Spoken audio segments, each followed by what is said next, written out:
Okay, cool. Hi, everybody. Welcome to the second day of the applications of AI and AI infrastructure. Oh, there is another me joining. Okay. I'm gonna assume that this is Jennifer, maybe? You should fill people in why there's multiple yous joining. Yes, there are multiple me's joining this meeting because I forwarded people an email from the link from my email, which I thought was just a link to the room.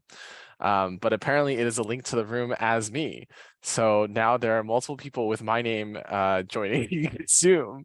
Oh, but wait, this person is no longer in here. Okay, confusing.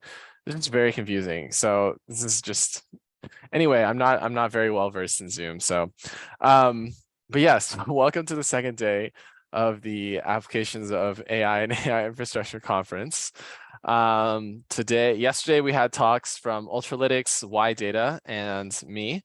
And today we'll have talks from Haley, who is the CTO of IO21, Sage, who's a technical evangelist at Y Labs, Jennifer, who is the CEO at Electio, and Michelangelo, who is there's another me joining, who is at Goliath AI Consulting, and he's going to be talking about semantic models.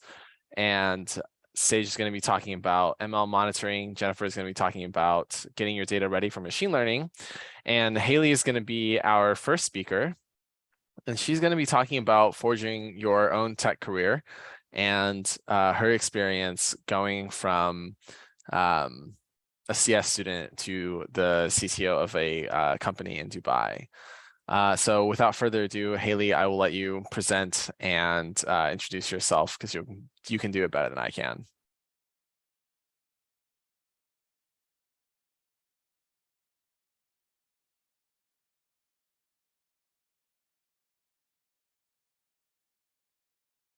Hello?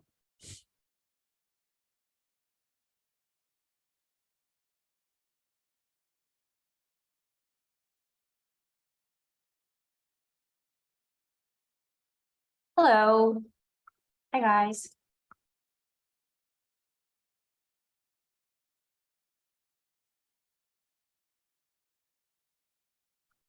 All right. Hi, guys. I am Haley Yoon, and can everybody hear me well? All good?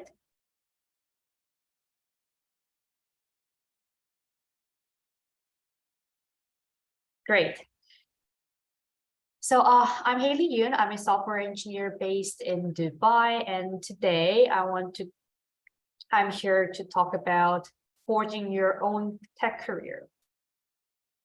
So there are three things that I want to cover today. So number one is, of course, introduction of who I am, what I do, and how I've been building my tech career in the Middle East.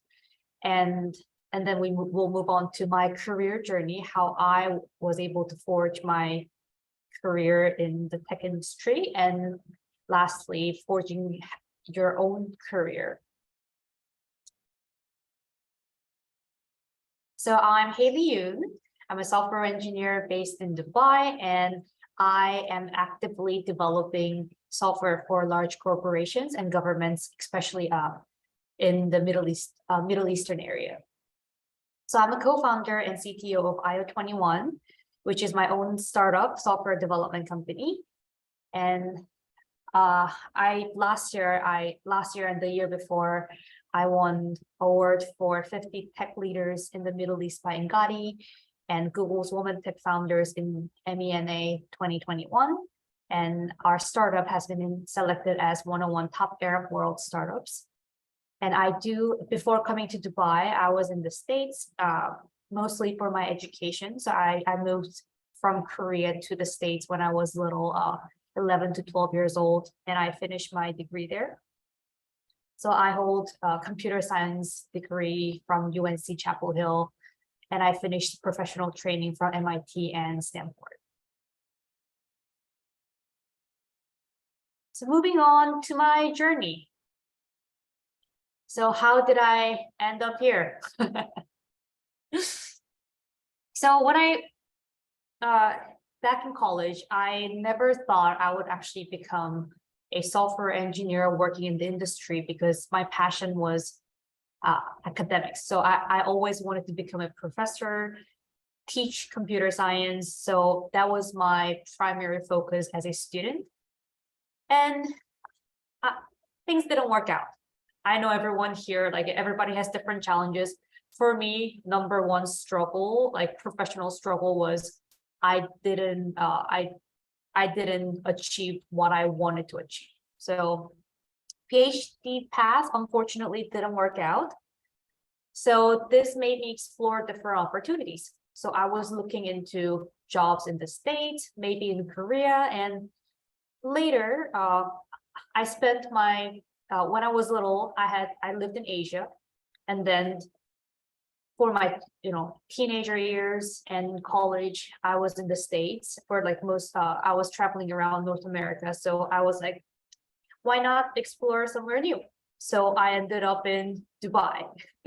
So within there are like many Middle Eastern countries, but Dubai is one of Dubai in the UAE is one of the most expat friendly countries. So I was like, okay, let's go try Dubai. So I got an internship. I moved to Dubai, and that's when I got my first industry job as an intern. So I started interning at a company owned by Emirati, like local person who's from Dubai. And it took me 2 years from an intern to become a senior developer from intern. And this is, I know, it's unusually and incredibly fast, very short period of time. And it did take a lot of effort, but I was very fortunate because when I just moved to Dubai, it was back in about 4 or 5 years ago. And still then in 2018, not many developers were living in Dubai. So it was still before the tech boom. So I would say Silicon Valley was already happening, but Middle Eastern countries didn't have that many developers then.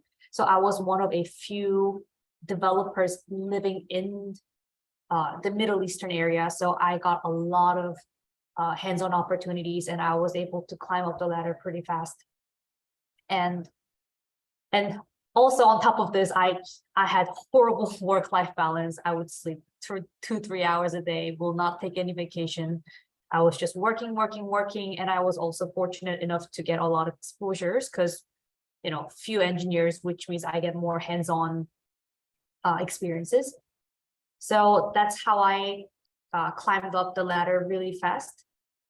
And this climbing up the ladder was very fun, and it was tiring and it was exhausting, but it was really fun career and experience-wise because I got to work with a lot of governments and large corporations. So I was able to gain hands-on coding experience on working on a large-scale projects. So here on the left-hand side, I have a little bit of pictures of me. The first row is me in university and the research paper that I thought it'll get me to PhD. Didn't happen. And then the bottom, if you see me like smiling in abaya, so this is a traditional dress that we wear in UAE. I'm representing a government client. So up to this point, it was very surprising that Dubai, being a software engineer in Dubai worked out pretty well for me. And then thanks to this, I was able to learn my strengths and weaknesses. And from here, I started to really forge my own career outside of corporate. And so the one with the tiny, the screen in the middle is our office, IO21 office in Dubai, and the Forbes one is the latest award that we won from Forbes, She's Next initiative. Yes, Eugene, to tell you more about my paper. So I was actually working at neuroscience department within the School of Medicine at UNC. So it was a software algorithm developed for neuroscientists. So it was very interesting because, we're not doctors, but we would assist doctors by developing algorithms. And this particular project was taking infants' MRI scans and analyze and see if there's any early biomarker for autism spectrum ASD. So this is my full journey, all the way from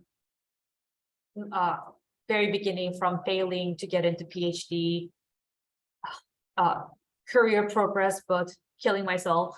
And in the end, I think right now I have very good work-life balance, and I did also manage to progress in my career. And I want to talk a little bit more about what worked well for me.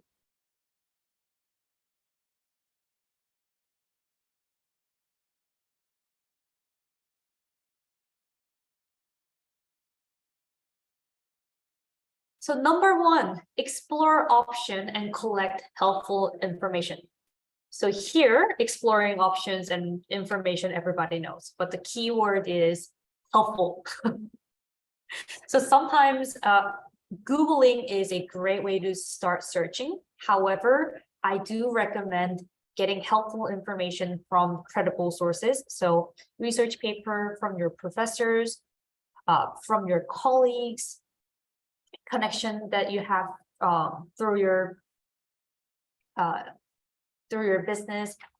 Something that I would recommend doing a lot of researches with credible sources, because this is where you really get to learn more about which career you like, which industry you like, and specifically which role you would like to take. And one thing that made me something that I wish I knew earlier was sometimes when people talk about their own experience and advice online anonymously, or someone that you completely don't know, just a random forum, is some people do share genuine experience. However, some are exaggerated, some are modified, some are simply not true. So here, make sure that you filter the useful information for you. And I do recommend a lot of in-person information gathering, like just get on a call with someone, talk to someone, and get as much information as you need. And number two, plan, and plan. So I emphasize on planning a lot. So this is something that I've been doing since I was very young. I would say like when I was 12, almost like back in like middle school, elementary school. So something that really helped me is planning. This doesn't mean I complete 100% of the things that I plan. However, it's a very good guidance. So even if you complete 70% to 80% of what you originally planned, you'll come close to your end goal. It's much better than being far away from your original plan. So I would recommend planning. And here, when you're planning, tip number 3 is make sure your goals are manageable. I know it's when you think of a goal, sometimes you want dramatic change, like starting tomorrow, I want to become a morning person. I am joining the 5 a.m. club. And it's not as when you're building a healthy habit, it's a great start, but it's also not easy to change overnight. So something that I would recommend is make your goals manageable. So I would usually, when I plan both very small milestones all the way to big ones. So my planners sometimes have like silly milestones like eat broccoli. So it's something that I can definitely do that day. And by little, for example, if you want to become a morning person, I wouldn't write down 5 a.m. Let's get up at 5 a.m. every day. I would write down 1 month, I wake up at when I wake up, and when I wake up, and I don't go back to my bedroom until night. That's something, you do that for 1 month. Next month, you would say, now I want to wake up 30 minutes before my daily meeting call, a daily morning meeting, and prepare for my work. Another month, and then I'll take it from there little by little, so that that it's manageable for you, your system to like, it's easier for you to adapt the good habits little by little than drastic change like 9 a.m. From 9 a.m. to 5 a.m. And number 4, don't be scared to ask for help. So this is something that I struggled the most. So as a woman in tech, I was always afraid of someone looking down on me. So if I ask a question, oh, how do I, hey, I want to fix this bug, but I can't trace it back. Like I was really struggled to ask questions. So sometimes I would spend days or hours just not sleeping, trying to figure it out by myself, when it was like a simple, easy fix that someone else already handled before. So ask if you are confused, if you need clarification. Chances of it's highly likely another person went through the same process. So don't be scared to ask for help. And if you ask once, next time you'll know. So I always encourage to not be scared to ask for help. And this has also changed my lifestyle and the way I interact with my colleagues. Before, I was avoiding any type of asking help, but now when we're hiring for my startup, we always hire someone that I can learn from. And I'm always asking questions. Hey, I remember you fixed this. How did you do it? Can you walk me through your process? Hey, I'm struggling with this. Does anyone have any ideas? So we have on our Slack channel, we have this one channel that's dedicated just for questioning. Highly recommended. Number 5, learn how to handle difficult situations and learn from the experience.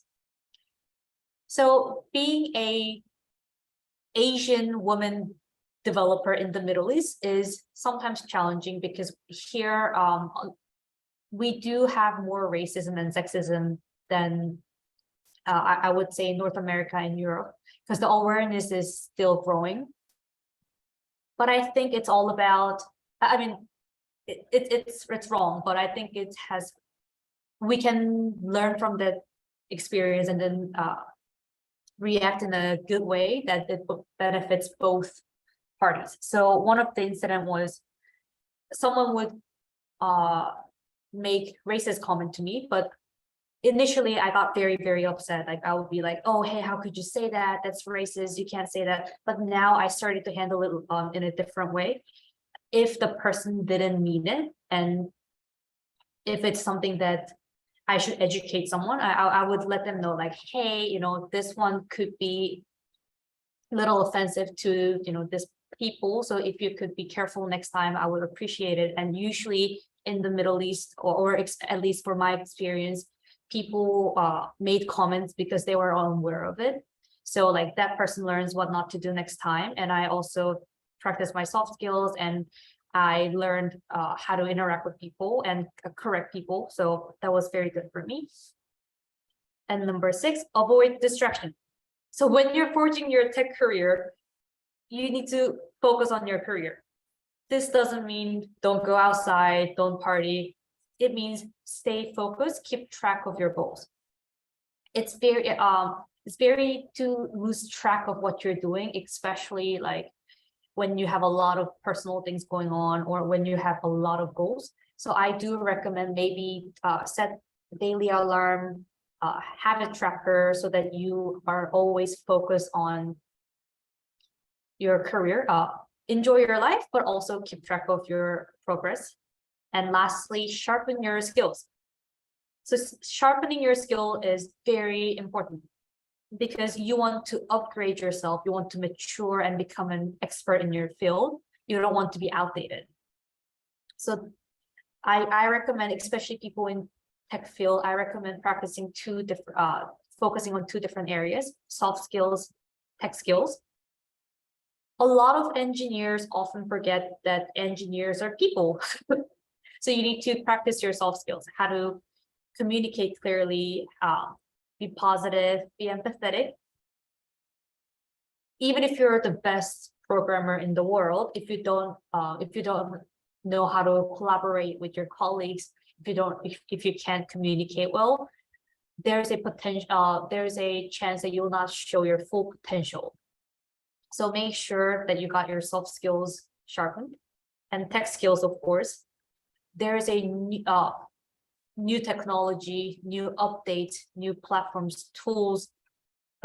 Technology is evolving all the time. So make sure that you stay on top of the new trend and new technology so that your knowledge is not outdated. So these are all the items that has been helping me personally very much.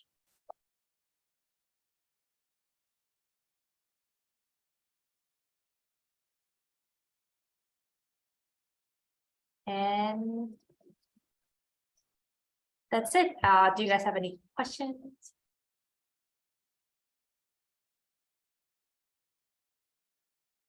Yes, I do have a favorite tool for tracking progress. So I use 2 different trackers. So for all of my work, I use Upwork. So this is a task tracking tool. It's more like a project management tool called Upwork for transparency. And for my personal habits, so just me tracking my life habits, I use iPad, GoodNotes, that just manually write, just like it's like a physical diary, but digital.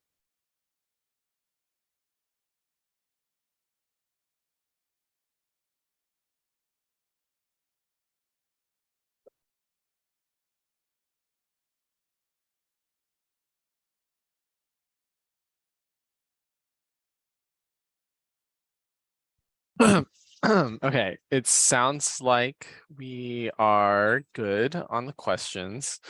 There is another me in here. I'm extremely confused. But yes. Oh, okay, let me drink some water.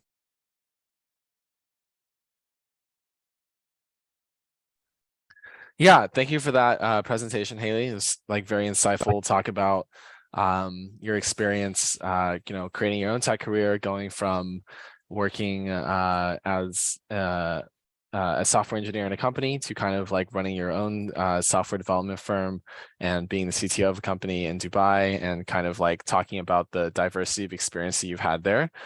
Our next, oh geez, our next presenter is Sage Elliott. Sage is the technical evangelist at Y Labs, and he's going to come talk about ML observability and how you can avoid an ML oops with ML ops. Would you like to take it away from here?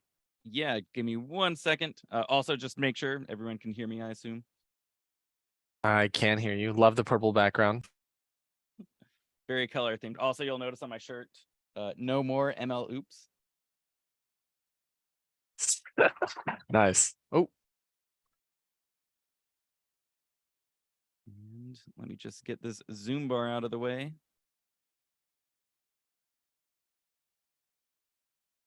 How's everyone doing today? I'll also try to keep an eye on chat as we go. Let me pop out the chat window.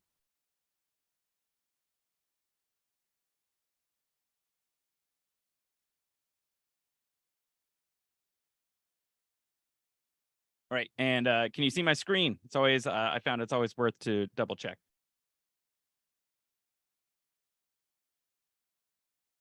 So someone said, is it an ML oops? They thought it was a typo. Yeah, so this talk is titled Avoid an ML oops. And my name is Sage Elliott. I'm a technical evangelist at Y Labs. A quick introduction. So I just said my name, kind of what I do. Y Labs, we build tools around ML observability. So we'll talk a little bit about, how to think about that today. And for the past decade, I've worked as a software engineer or hardware engineer, usually with startups around in the Seattle area. And I love making things with technology. And sometimes when I do talks, I can talk fast.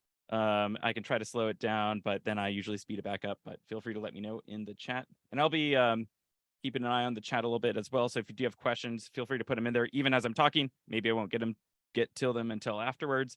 But I was encouraged to ask questions and talk in the chat during live online events. I think it's part of the fun. So if anyone even just wants to say hello in there, or maybe give a little bit about your background, I always encourage that. I think part of the fun about live events is, getting to virtually meet people at least. So what is an ML oops? As we alluded to, it isn't a typo. That's actually just like a fun saying we started saying. It's obviously a play on the words of ML ops. But in this case, ML oops, we like to think of it as, a failure within the ML ecosystem or pipeline or model. So this is a kind of a fun example of a failure. You might have seen this tweet. I know it went viral. I forget when it happened, but this is a while ago. And someone was trying to buy flowers for their wife, and an online store was recommending to substitute those flowers with a red bell pepper instead. So this is kind of a fun example of the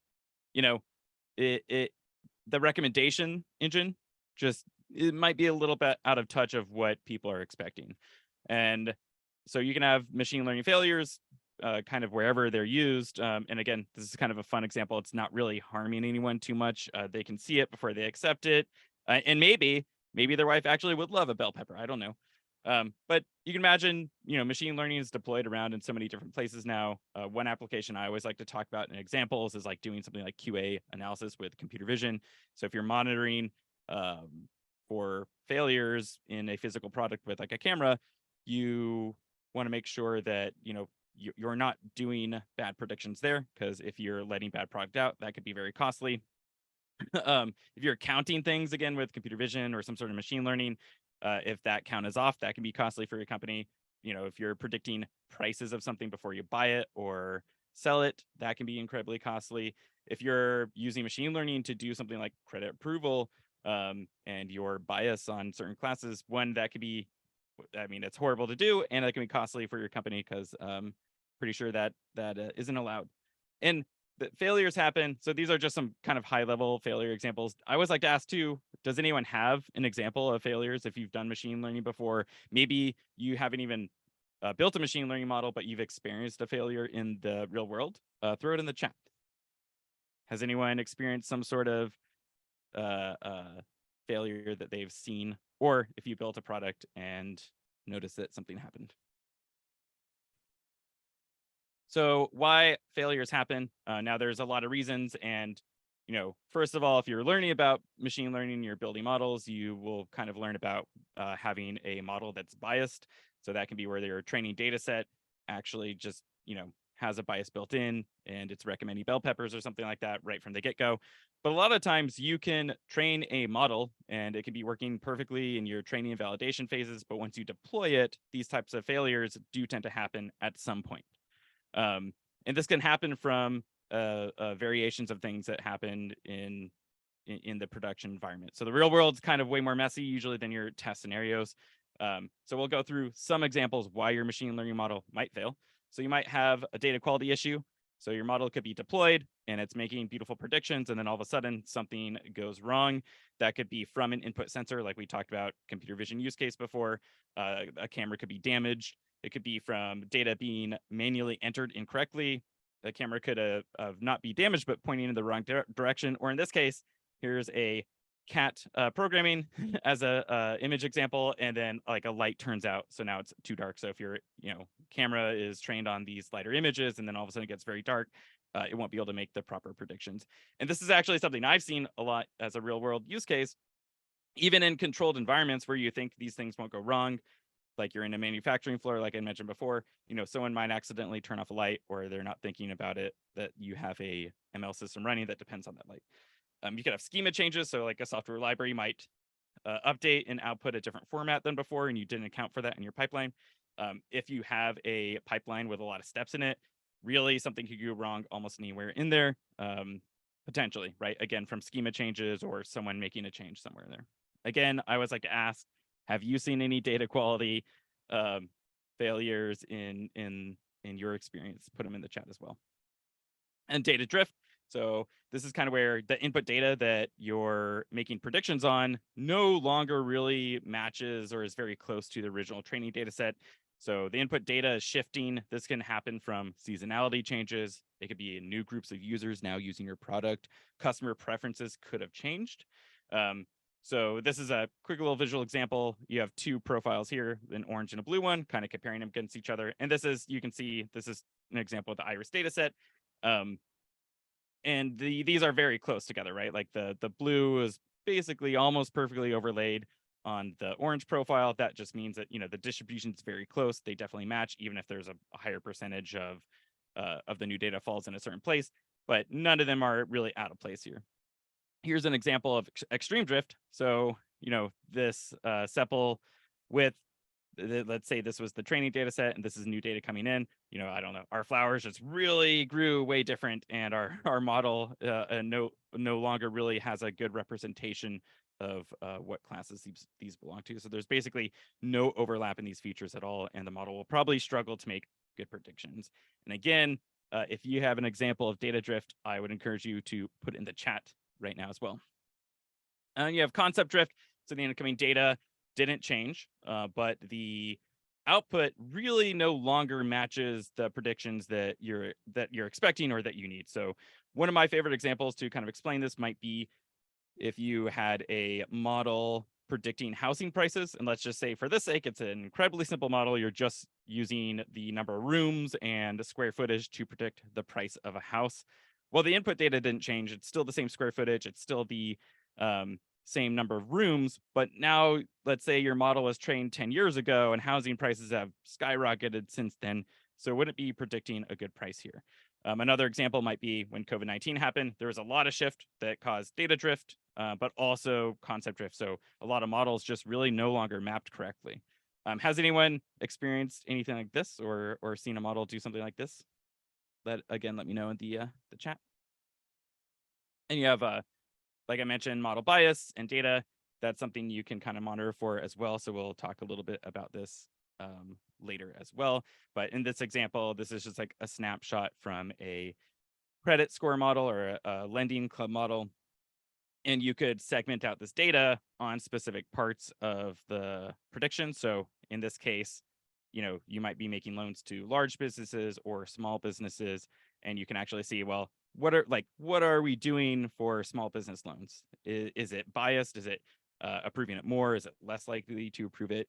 Why are we making those decisions? So there's ways of kind of segmenting up your data and then being able to monitor for that.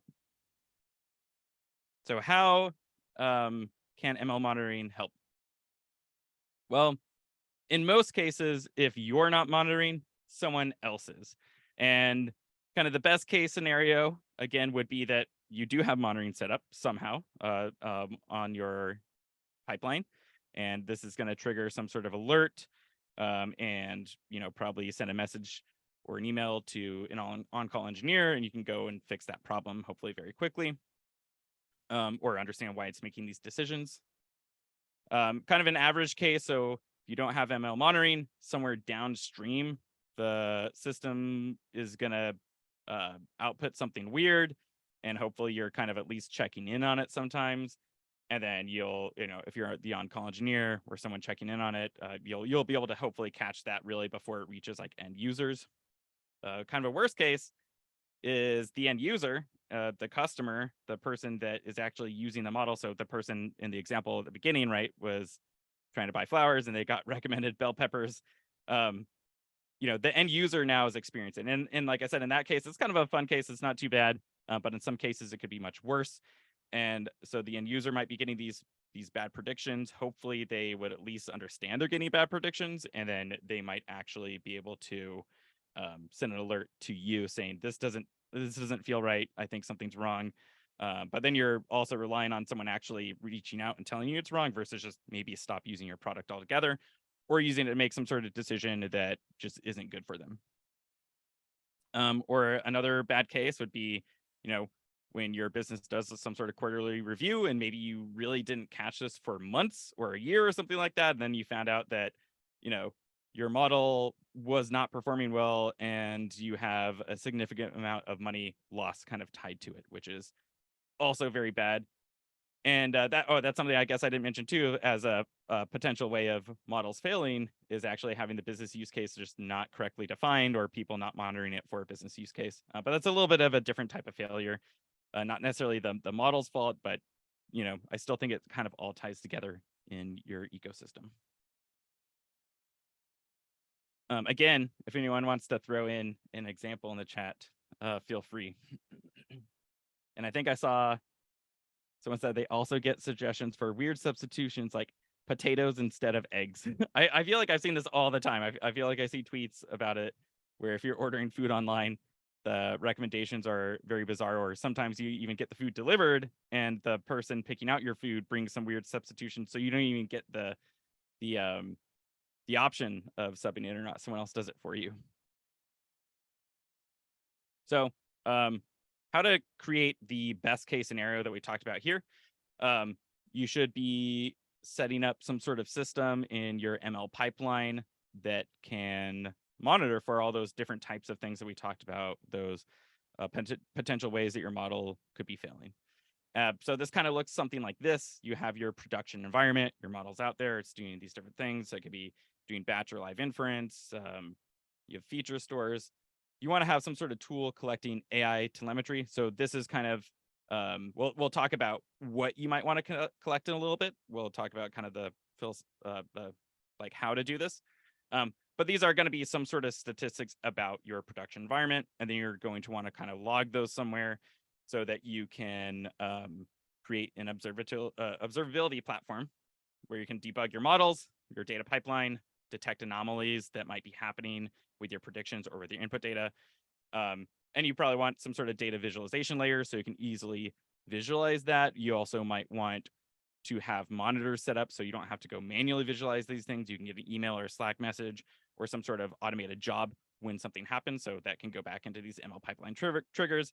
And then you also want to have your whole team workflow defined for this. So, is it the data scientists looking at this, the engineers, business, maybe all of the above? I really do think building machine learning in most cases in a company, it's not just siloed to one set of people. It should tie into the business and the engineering. So you might have business people looking at the outputs and seeing if that does align with what they're thinking for the use case. So when to perform monitoring, typo there, as soon as the model is in production. So, you can prevent these potential costly losses. It does depend on what your model's doing. But also, not only is it going to help prevent these maybe disaster use cases, it also enables critical feedback loops for developing your model. So you have this in production. You're seeing, is it performing the way you think it should? And maybe it's not, and maybe the way it's performing wouldn't be a catastrophic failure for the end user or your financials right away, but you get a really quick feedback loop of how it's performing on this production data. Like I said, a lot of times you'll train it, you put it in production, and the real world data eventually, even if not right away, is probably going to shift at some point. And so having some sort of kind of like pulse on how this is performing not only can help prevent those losses, but also help you more quickly train better models. Any questions so far? I'm going to keep going, but no questions so far. Has anyone done ML monitoring? That's always a fun thing to ask as well. Or if anyone's even done machine learning. I'm sure some people here have. And if you did ML monitoring before, was it you just manually checking it? Do you have some sort of system like a spreadsheet to log things in? All right, so let's go a little bit into how to approach ML monitoring. Someone answered a question. They've done some ML monitoring, like checking if a neural network for accuracy and stuff, like as it trains. As it trains, though, so there would be like the training evaluation stage, maybe not when it's deployed, which again, right, like obviously incredibly important as well. Well, it's training and the evaluation part. I feel like so many people and companies invest so much time there now, which is great. You should be doing that. And then they kind of don't think about sometimes when it's in production, which in my opinion, I won't say necessarily more important, but once it's outside in production, you are potentially impacting more people, which is interesting to think about. So how do we go about performing this kind of ML monitoring on these applications? So you're probably going to have some sort of pipeline, especially if you have a model deployed. And the goal here, we know it's an ML application, so and we probably built it. What we want to do is establish where the change or error could occur. So if we know that, it's going to be the features coming in, is it going to be the model endpoint? Is it going to be which could feed into the input data that goes to get predictions? Is it going to be the predictions that we're going to monitor? Is it going to be the ground truth? Again, the business aspect, like, does it meet our KPIs? These are all different things that we can establish that we want to monitor. So yeah, model inputs, model performance, model outputs, predictions, artifacts, KPIs, feature pipeline quality.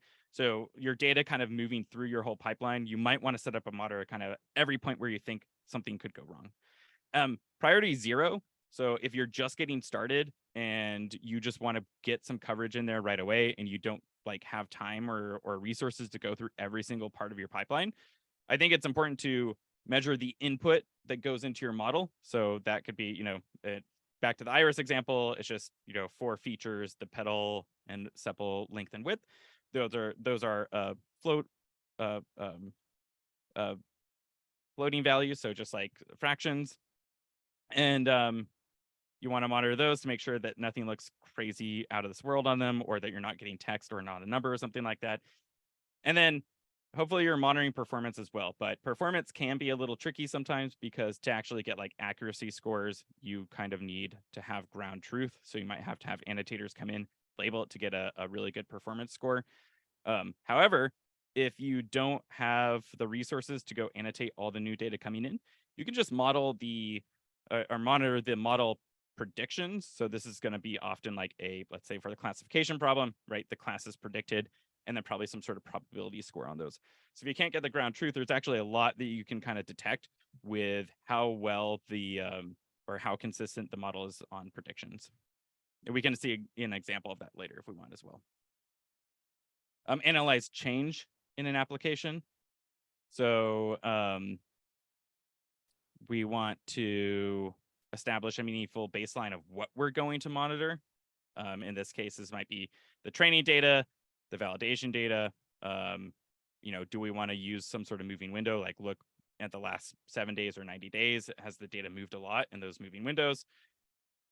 Golden data, that could be like your training data set or some other data where you're like, hey, I want to always be comparing new data coming in to this data set. And if the distribution changes a lot, and that could be a sensitivity measurement that you could adjust, send an alert so I can go look at it. And some people say, how sensitive do you want it? And that depends on your application. I kind of like to think of it as, like precision and recall and machine learning. Like, would you rather be notified more so you can go double check and make sure that it's correct? Then maybe you want it to have a higher sensitivity. And that would depend on is it costing a lot if it's wrong? Is it actually going to impact someone's life in a bad way if it's wrong? And that can kind of be up for you to determine in your application. Somebody asked, can I talk about the feedback loop from customer KPIs or accuracy to understanding where the model could use improvement? Let me see, break this down. The feedback loop from customer KPIs or accuracy to understand where the model could use improvement. Could you break down exactly what you mean by maybe the customer KPIs? Like, is that the customer providing feedback? Is that what you're saying? Or you're talking about from the business use case of oh, this isn't making the predictions that we want? Yeah. So in the last slide, you had the talking about the ground truth and the KPIs, actual customer impact, and then there's also the whole pipeline before it. I just wanted to get to learn a little bit more about kind of how you establish that feedback loop and think about that from an ML observability point of view. Yeah, I think it would depend a lot on the application of measuring impact. And like I mentioned, even in the next one, what you want to measure the sensitivity of it. like, what are we actually measuring here? Is it just recommendations for flowers versus bell peppers, or is it like approving a credit card loan? And so one thing that I like to think about here, and again, depends a lot on the application, but like we talked about with the bias portion that was several slides ago about how you can segment out your data into these different maybe customer profiles and monitor those. So like if you think, hey, I have these certain segmentations of customers in my data set that I'm making predictions for, setting up some sort of monitor to make sure that, you know, you're not being incredibly biased on any of those classes could be a good measurement of impact. I'm not sure if that's what you meant. Yeah, that was a good, like, expanding on that. Thanks, Sage. Let's see, one other one. Okay, so now that we've kind of established a baseline, all right, I didn't mention the P0 on this one. So your first priority for here could be, you know, again, if you don't have like all these golden standard data sets or anything like that, what you can use is training data. Like we mentioned, when should you monitor? And we like to say as soon as it gets in production. You can use your training data set, like I mentioned, to compare any new data coming in and kind of right away catch if there's some big distribution shift in data quality or inputs in general. And if you don't want to measure on your training data, you can also use a moving window, like I said, so you could be comparing the last 7 days of data if it's already out for that long and see if there's any big shift of data coming in that way as well. What to analyze? So you can establish how to measure the change. So again, all these things we've kind of talked about, like the distribution distance, the different thresholds you can set. Are you looking for missing values? Are you looking for data cardinality, data schema, like all those different parts that we talked about that could break in the pipeline? What is it that we actually want to analyze here? And again, P0, I think that doing distribution distance is a big one. So that, again, that's kind of the data drift. Like, did data drift at all? That's going to catch a lot of things. And sometimes that can catch a lot of data quality problems too. So, you know, going back to the iris data set, if you had a petal length distribution that was always between 1 and 3, and all of a sudden your data is now in 5 and 6s, it's going to automatically detect that, you know, there's a big shift there. And in that case, that might be a data quality problem, not a more natural kind of shift. Oh, and overall performance degradation. Like I mentioned, getting the ground truth, I think, is super important. But if you can't do it, you can look at the model outputs like we mentioned. So again, kind of high level, what this monitoring level architecture can look like is you have your pipeline, your workflows. You're going to collect these different statistics of all those different things we talked about, like what is it that you want to collect and analyze, and you want to kind of send that over to some sort of store for those statistics to aggregate everything, store those metrics, detect, do the forecast query, and kind of debug your models, and probably hopefully alert you when something goes wrong. So you probably want, you know, some sort of dashboard, alerts and notifications, and triggers that you could potentially kick off workloads with. I actually did a fun workshop a while ago about using YLabs to detect when there was data drift, kick off a automated job that would go ping a crowdsourced annotation company for them to label the ground truth data. And then I could automatically have a trigger again on that ground truth data. So if the accuracy or F1 score or something like that actually did completely drop, maybe want to use that new annotated data and then retrain a model and then compare those results. So there's a lot of cool stuff you can do setting up automation, but a lot of times you'll want to have kind of a human in the loop a little bit as well. So a quick practical example, YLogs, which is a open source library we create at YLabs, can be used for logging data pretty much of any kind. We have some really cool pre-built functions that can do unstructured data as well, so like images.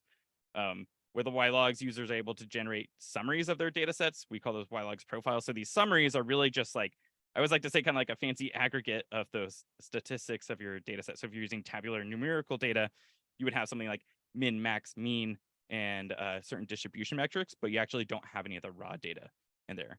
This is cool because it's super secure as well. So industries like healthcare or finance, they might not want to send their data outside of their company to some sort of platform.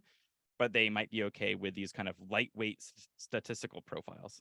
And lightweight is also cool because for, again, going back to like a computer vision example, if you're running computer vision on some sort of edge device and you're on a mobile network, it's very expensive to send images all the time through a mobile network, but you can send these very lightweight profiles and actually still enable monitoring in situations where maybe you wouldn't be able to do before. And so here's just a quick example. You would import ylogs, and then there's a couple or a few parameters here that you would just set up if you want to write to ylabs, which I'll talk about in a second. And then it's just really 3 lines of code. So ylogs create these summaries, statistics, and there's a lot of cool stuff that this library can do on its own. You can do data kind of unit tests. We call them constraints. You can do drift detection in your environment with ylogs. And then like we were saying, if you want to actually have some sort of whole kind of area where we want to store and measure these and be able to have alerts happen, you can send that to ylabs, which is our platform that ingests these profiles and makes it really easy to set up these alerts. So then in ylabs, you can monitor your input, your prediction outputs, your performance, your segments, and explainability, all kind of in an easy to use interface here. And we integrate pretty seamlessly with plenty of libraries. We can run ylogs in almost any Python environment, which is really cool. I put it on a Raspberry Pi the other day for a robot project. I thought that was really fun. And then you can easily integrate it in with kind of most of the ML tools that you're probably already using.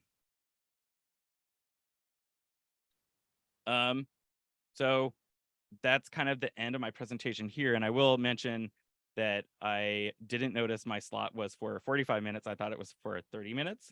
So I'm sure I could talk for 15 more minutes about something. Or I don't know if you want to have a break or anything, Eugen. My bad. I should have mentioned that. But I think I mean, I saw the invite. I think it's my bad for just not noticing it. Oh. Or I can go into the platform a little bit if people want, if they're interested. And I'll paste a couple links here as well. We have our GitHub if you want to check it out. And I always appreciate a GitHub star for our open source work. Yeah, I think Andrew has a few questions. Also, everybody is me as YR today. I don't know what's going on with this, but Andrew had a couple questions that he sent in the chat as well. Oh, perfect. Yeah, let me catch up on chat. And then, yeah, if we want, you can explore, or I could show off the platform a little bit more. Maybe that will tie into some of the questions. And if you want to check it out yourself, I pasted the GitHub, but you can also sign up for free for the platform if you want to give it a try as well. And I have a little notebook that makes it easy as well. Let's see. Oh yeah, sorry. I don't know how I missed some of these. So I said, what about providing management with positive results of ML monitoring? This might be a good chance to shine your organization. Providing management.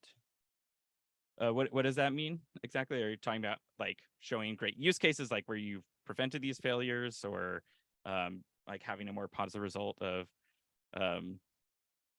tying feedback in? And then same person, when you identify data drift, we need to respond to with a new model quickly. Is ML pipeline always ready with new high quality data set for training? Being separated quickly responds with remediation tasks for ML risk. So like I mentioned, and I have a recording of it on, I think, the YLabs YouTube channel. It's the workshop with a company called Toloka. And this, I think, kind of ties into like what you're saying with when the data drift is detected, often you'll want to respond with a new model quickly. Maybe not all the time. Maybe the drift isn't causing a big issue. Most of the time it probably is. So like I mentioned, you could have something automatically detect data drift. So here I'll just show a quick example. This is in the platform. There's 3 days. These profiles look very different. So this would kick off some sort of drift alert. Now you could use the PagerDuty integration to automatically go to some part of your pipeline where you can automatically set up a crowdsourced project for data annotation. So that's where I used the company Toloka for that example before. They have a cool Python SDK So drift could be detected, and then you can automatically have people go label the data. So then you're going to have the ground truth. So then you can measure the performance, and you could set up a monitor in YLabs on all these different areas. So you could look at data drift, your data quality, and then your model performance. For model performance, for these kind of classic ways of measuring your models, you need the ground truth to get accurate performance data here. So you could have people annotate it. Then you could see how bad the model was actually performing with the ground truth. And then you could have this monitor here saying, well, if the precision or F1 score dropped a certain amount, you could actually have it automatically kick off a new training job with that newly annotated data. And then you could shadow deploy that model, and you could actually monitor in YLabs as well. So you could be looking at the prediction outputs from 2 models. Here's just one here, but so you could then kind of make either retroactively make those predictions on that same data to see if it performs better, or you could shadow deploy it, have 2 models running at the same time, and then ensure that the new model is actually performing better. And like I mentioned, how you can kind of measure how the model's doing just by looking at the output, even if you don't have the performance data here or the ground truth for the performance data. In this example, right, we're just looking at these predicted classes, and we can see that these first 3 days, there's kind of this distribution of classes predicted. And then here, there's only 1 class for each day, and that's different than before. So this might be why, like, something's wrong here, because if we're expecting we're going to get multiple classes, all of a sudden this looks like it changed a lot. We could look at our probability output. This is interesting too. So we can see our probability predicted, and this is from a k-nearest neighbor model in scikit-learn. And it's always good to have an intuition about how your models work to debug them, because in this case, we can see that we had this kind of distribution of probability score. So I can see that at minimum on most days, it was like 60% confident on some of the data, and then it was like very confident on other data.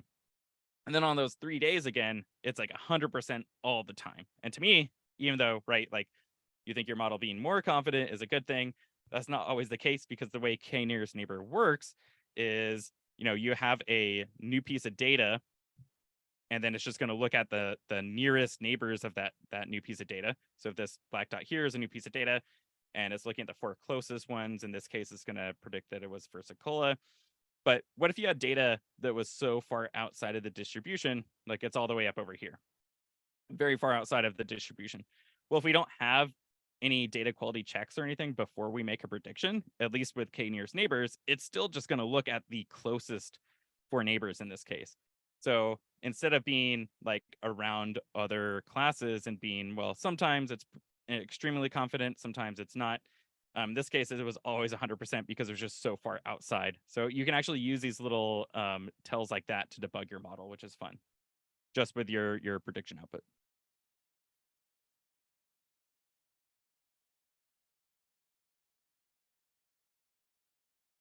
And in here, like we were saying, this is, again, it's just an example of the Iris data set. So you have your like I said, the min, the max, the median, and some quantile distribution metrics here. That's all we're really looking at. So we're not passing in that raw data that we were making predictions on. It's just like a little fingerprint of that data. So this is actually cool because, like I mentioned, some industries don't want to pass raw data anywhere, as well as it makes the profile incredibly lightweight. So for some use cases, that's also very important. And then just using that. So if we look at, let's say, just the median in this case, we can see that the median was around 4 for these other profiles. All of a sudden, it shoots up to 8 over here. This one's 100. This one's all zeros.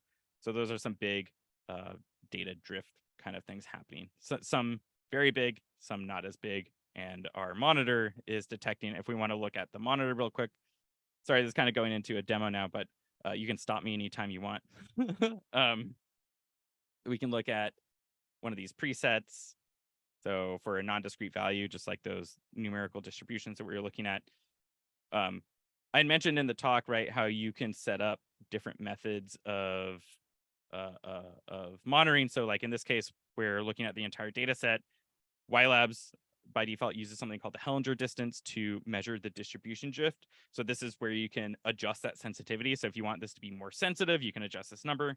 And then you have some options here, like we mentioned. Do you want to use a rolling window? Do you want to look at golden data that maybe came in on a specific date range? Or you can write reference profiles. So these are static profiles. Again, this could be your training data. So if you don't have any other data to start and you're putting a model in production right away, you might want to go ahead, create a reference profile with your training data and then compare against it. And right away, you'll be able to have some quality checks in there, which is really neat.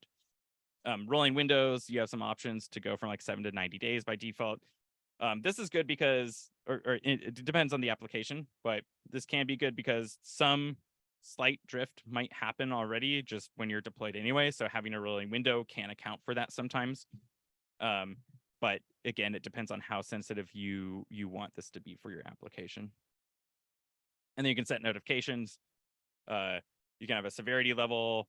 So that really just tells you like, oh, this failed, that's low or medium or very high. That could be over Slack, it could be over email. And then PagerDuty is the integration that we use right now to do like an automated programming job in a pipeline. You can also compare profiles directly in here as well. So you could, we have one profile here. We can kind of see that, the distribution in this case looks very similar. If I click view details, these are overlaid, but they're overlaid so much you can't even see a big difference there. You can compare up to 3 at a time. You can see that there's some colors this time, but the distribution is all very similar here. And then, like I mentioned, the YLogs library can be used a lot on its own as well. And I think I shared the notebook link. I think it was the last link I shared. If you wanted to go look at this, you can run all the code in here. It starts with how to get your data up into YLabs, but also goes into using some just YLog specific functions. So if you wanted to do something like data quality validation, like I mentioned with the KNN, in that case, like we actually didn't have any check to see if it was far outside of the distribution or not. You could use something called a YLogs constraint, where you could basically just say, does the petal length and width and stuff, is it greater than 0? Because no measurement should be 0 or below. And is it under 8? Because no flower that we know should be over 8 centimeters in this case. So you're going to set up these little checks and say, yeah, that passed. Go ahead and make the prediction, or no, it didn't pass. Don't make a prediction, maybe log some sort of error somewhere. You can also use it to do some distribution drift check right in your environment. And this can be really cool too. Like I mentioned, doing it on a Raspberry Pi. This can be cool for edge use cases where maybe you don't even always have internet connection and you want to do some sort of at least baseline check on your data in device. You can compare those profiles together just with YLogs, and then maybe you'll want to log them up later for monitoring over time. But if you just want to look at some new data coming in, you could compare it to a reference profile, like we were saying, the training data or the previous day's profile or something like that, and see the distribution value. Here's just some visualizations of it. So definitely, this seems interesting. Check out the YLogs library. Again, you can sign up for free for the platform. There's no card or anything required either, so it's very easy.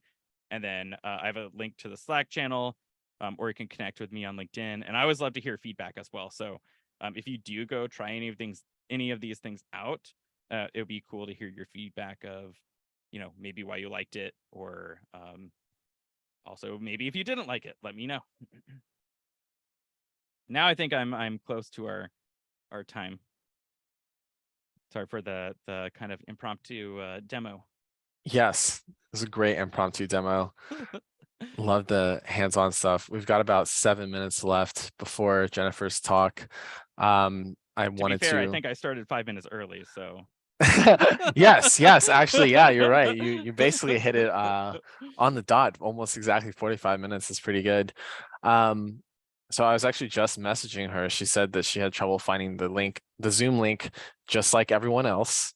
And I was like, okay, this time I'm not going to send you my link. So sending her a link. She should be joining soon. We should be able to have her up soon. In the meantime, does anybody else have any questions for Sage? Or questions in general?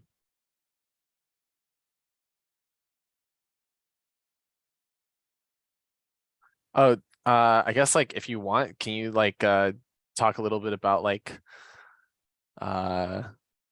if have you done like ML observability like just like from scratch? Have you tried to implement that? Some of it, yeah. I mean, so I think that's the thing is like a lot of people might have some sort of bare bones observability. So I've never done like a whole complete system like we have with YLabs built from scratch. But right, like you can write these little checks, and you could even do that at a bare minimum. You could do it with like an assert statement in Python, right? That this data should equal this type of value or something like that. So you can do these little kind of quality checks and stuff like that from scratch, but it's definitely easier to use some sort of library for it. And I think I see Jennifer just joined. Oh, awesome. Okay, she's here. Let me figure out how to do this correctly. Yes. Okay, Jennifer, I see that you're here. I'm gonna make co-host. Yes. Okay. And they didn't come in with your name, so yes. that's yes. I got it right this time. Sent the right link. Did not have her register as me. There does not need to be like 5 of me in this room. Jennifer, can you?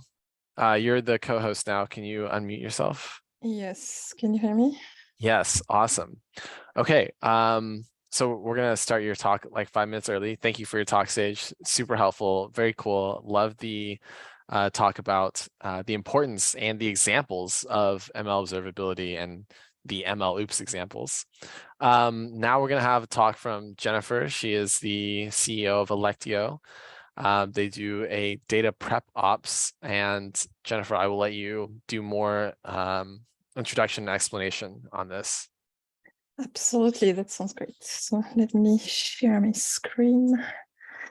And you guys are going to tell me if you can see everything properly. All right. Can you see my presentation?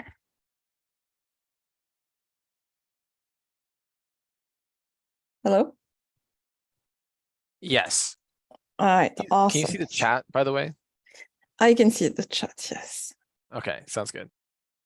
All right, okay, so let's get started. So before we start, so let me give a brief introduction about myself, right? I mean, so basically, like I said, I'm the founder and CEO of a company called Electio. So basically, we are pioneering a concept which I coined as data prep ops. So in this talk, we'll cover a lot about like data-centric AI, because this is like a very important piece of what we do. Basically, like you should see, or you can see data prep ops as being the operational side of data-centric AI. So if you're not familiar with the term, don't worry, we'll go for everything. Right? Okay, so let's see if I can move on. Right, I mean, so basically, like, so as I said, so data-centric AI is like a term that became like popular maybe like 2 years ago, right? I mean, thanks to Engineering, and basically like it's sort of like showing like a new focus or a new emphasis on the importance of the data in the building of machine learning models, which I think all of us like were aware of all along, but of course, like you know, like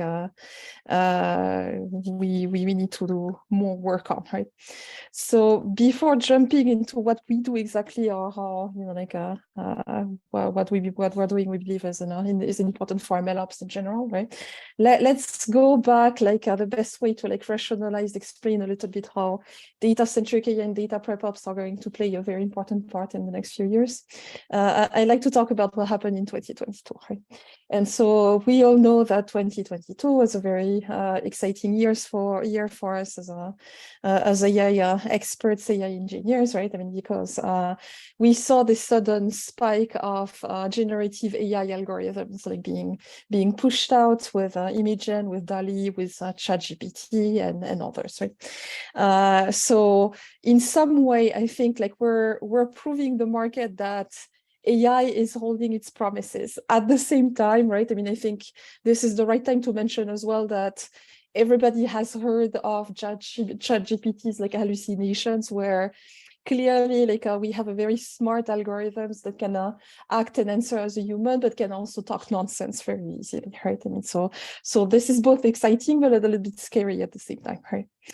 Another thing that has been all over the news like throughout like 2022, which I think like more people have missed, right, is like the bad side, right? I mean, so the bad side is like this is something that is a relatively recent tweet, but this is not the first time it happened, but basically like there's more and more frequently outages or shortages of basically compute at some of the largest compute cloud compute companies, right? I mean, so basically like so this is like showing how, you know, like some engineers basically like reached a point where they couldn't launch an Azure instance anymore, right? I mean, because essentially like Azure doesn't have any more computers or enough hardware to support everybody, right?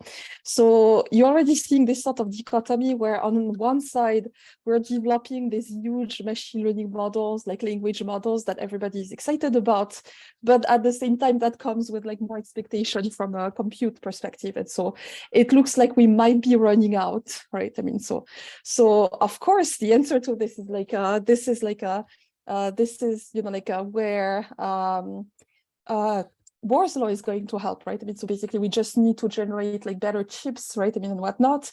I have bad news there as well, right? I mean, basically like, so it's been a couple of years that basically like some of the best experts, right? I mean, have started pointing out that we might be seeing the end of Moore's law. So basically like there is clearly like unless we shift and we leapfrog to the next technology, which might be like computing or like quantum computing, right? We might see a problem that basically like hardware is not going to be enough to support like big data increasing in size and the size of the models we develop raising in size, right? I mean, so this is basically like where on top of like bringing back the focus like on data through data-centric AI, like I see that there's an importance for trying to be more pragmatic about the way that we consider data, we process data and whatnot, right? So back to like more rational kind of arguments, right? I mean, so basically like this is an old slide which I stole from Andrej Karpathy's presentation at TrainAI in 2018, right? Where he was pinpointing that as a PhD student, he was spending most of his time on developing models. And then when he joined Tesla, he actually realized that most of his time was spent on building data sets, tuning data sets and whatnot, right? I mean, so he wasn't necessarily complaining about the fact that he didn't like it. It was just a statement that the focus on the data in industry had to be much more important, right? A lot of things happened since 2018, and actually like one of the things that happened is like the maturation of the ML ops space, right? I mean, so basically like nowadays, I won't say it's easy to build a machine learning model, but it's become a lot easier than it used to be back then, right? So we've done an awesome job developing technologies to help people like deploy machine learning models, tune machine learning models, and focus on like the modeling side of things. But clearly there is like a lack of focus on the market and from like solution providers on building better solutions to help with data preparation, right? I mean, so this is obviously like the core of my talk here, right? All right, so what is data-centric AI, right? I mean, so data-centric AI is basically like this new concept where instead of bringing the focus on model and model tuning too much, right? I mean, basically you bring back the focus on the data, right? And so it sort of leads to a shift in paradigm where instead of like treating the data as a static element, right? I mean, that you're going to feed into your model, and then considering that you have to tune your model until you get the results that you're hoping for, right? I mean, this is what we're doing every day when we build models and validate the models or whatnot, right? I mean, so basically like typically we don't touch the data too much. We prepare this data once and for all, and then basically like we perform any sort of tuning that we need on the model. Data-centric AI is the opposite, right? I mean, so basically the idea is like you treat the model a little bit more as a static element, right? But then when you don't see the results you're hoping for, instead of blaming the model, you're going to blame the data, right? I mean, and you're going to blame the basically like you might come from low quality of data, might be a problem with labeling or whatnot, right? But instead of iterating on the model, you're going to iterate on the data, right? So of course, the long-term solution is like you iterate on both at the same time, right? I mean, so basically, like if you don't get what you want, the problem might be the data, the problem might be the model, you need to tune both, right? But so basically, like, so today what we're going to discuss is like, how do you operationalize this process where instead of tuning the model and revalidating the model and improving the model over time through a succession of like feedback processes, right? I mean, of feedback loops, you do so with data, with data in mind, and data being the center of this, right? All right, so now I would like to state something very important, right? Because everybody heard data-centric AI, but there is a huge confusion on the market that data-centric AI is more or less like some sort of like fancy version of a human-in-the-loop labeling, right? I mean, so basically, like a lot of people assume that if you're gonna touch the data as you go, right? I mean, so basically, like either this is gonna be to decide or to fix the labels, improve the labels, decide which labels should be generated or whatnot, right? But in reality, there are many other things you can do to the data to iterate on the data, right? I mean, so basically, like a lot of what we do is centered around the concept of active learning. So you can like part of data-centric AI is about active learning, so selecting the data on the fly as the model trains, right? But you can also think about like a framework where you would generate more data as you train the model, depending on what you see the weaknesses of your model is going to be, right? You can modify your collection process, right? I mean, you can actually decide on the fly which augmentations you're going to apply. You can indeed modify the labels, but like that's only one of the many things that you can do. And in fact, you can even remove records, right? I mean, so a relatively like nascent concept that people are starting to get a better understanding of is catastrophic forgetting, where the induction of specific data into your model actually causes the model to forget what it has learned so far, right? I mean, so there might also be a benefit from doing exactly the opposite that everybody expects. Instead of adding data or adding labels, you actually remove some of the data that was already used, right?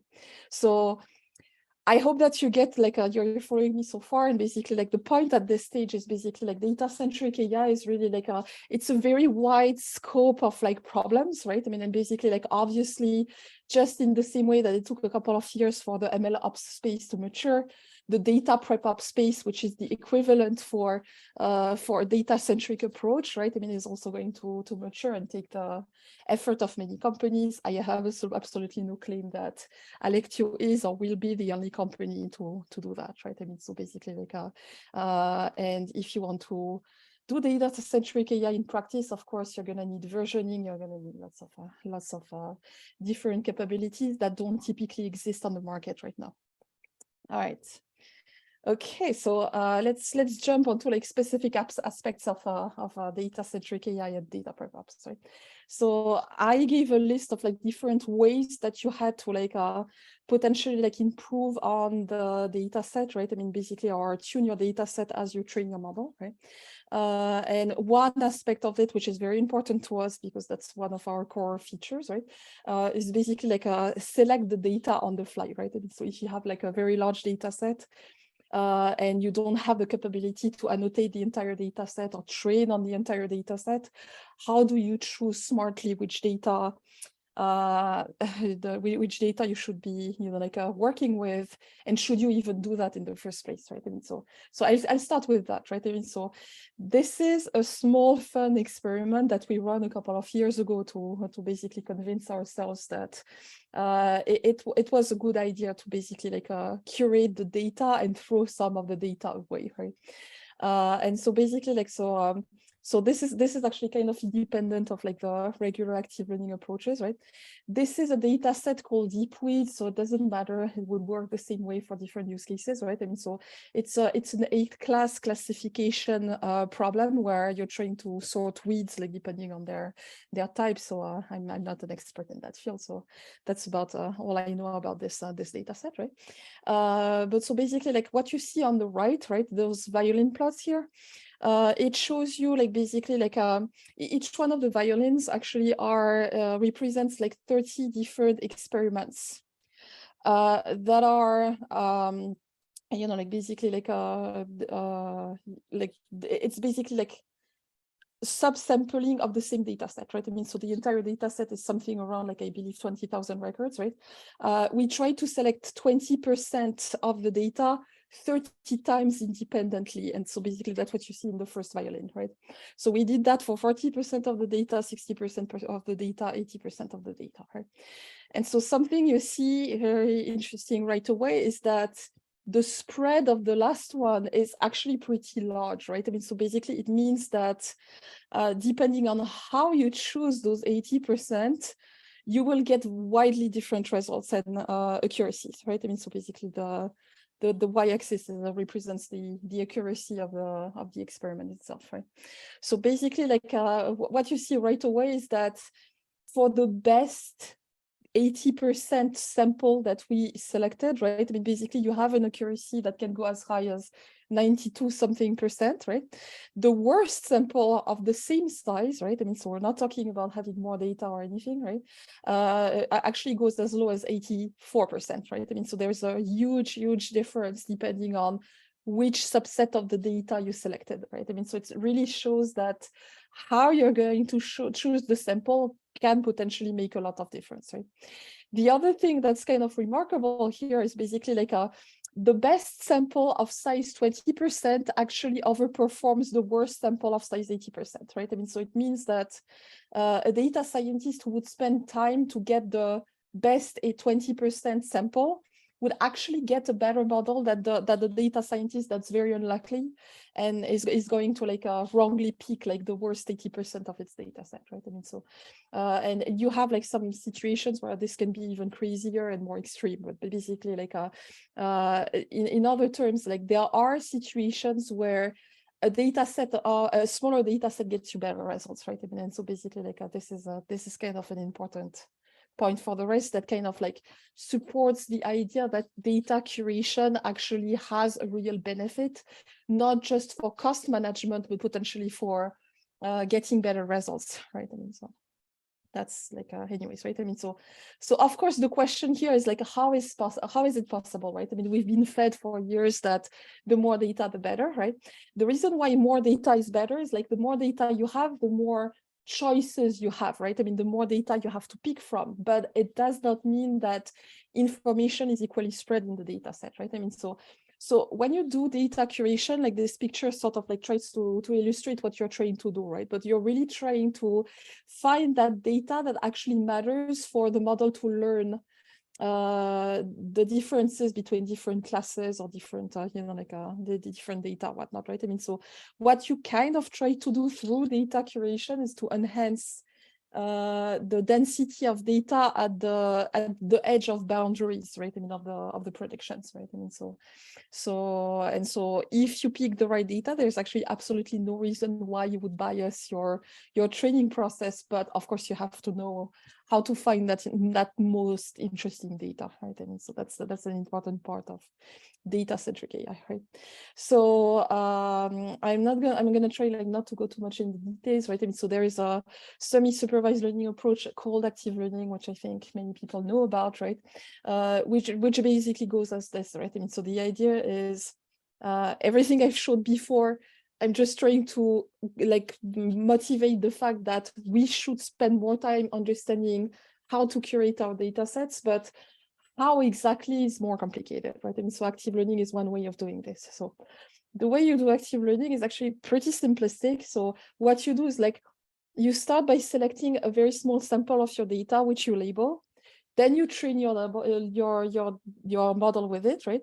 And then you use the state of that model to infer on the rest of the data, right? I mean, so basically the trick here is by going back and forth between train and infer, you're gaining an understanding of the weaknesses of the model, right? I mean, so basically like this concept of looping where you keep inferring on the unused data and you make decisions about which data you should use next, right? It gives you a dynamic framework where you can constantly like look for model weaknesses and try to identify within the remaining of the data which data is most likely to bring like more information to the model depending on what the model has already learned, right? So that, of course, the question is like how you select accordingly. So basically, like you have to consider like the output of the training process and the inference process as an input to the select process, right? How are like which algorithm you're going to use for the selection is what we call a querying strategy.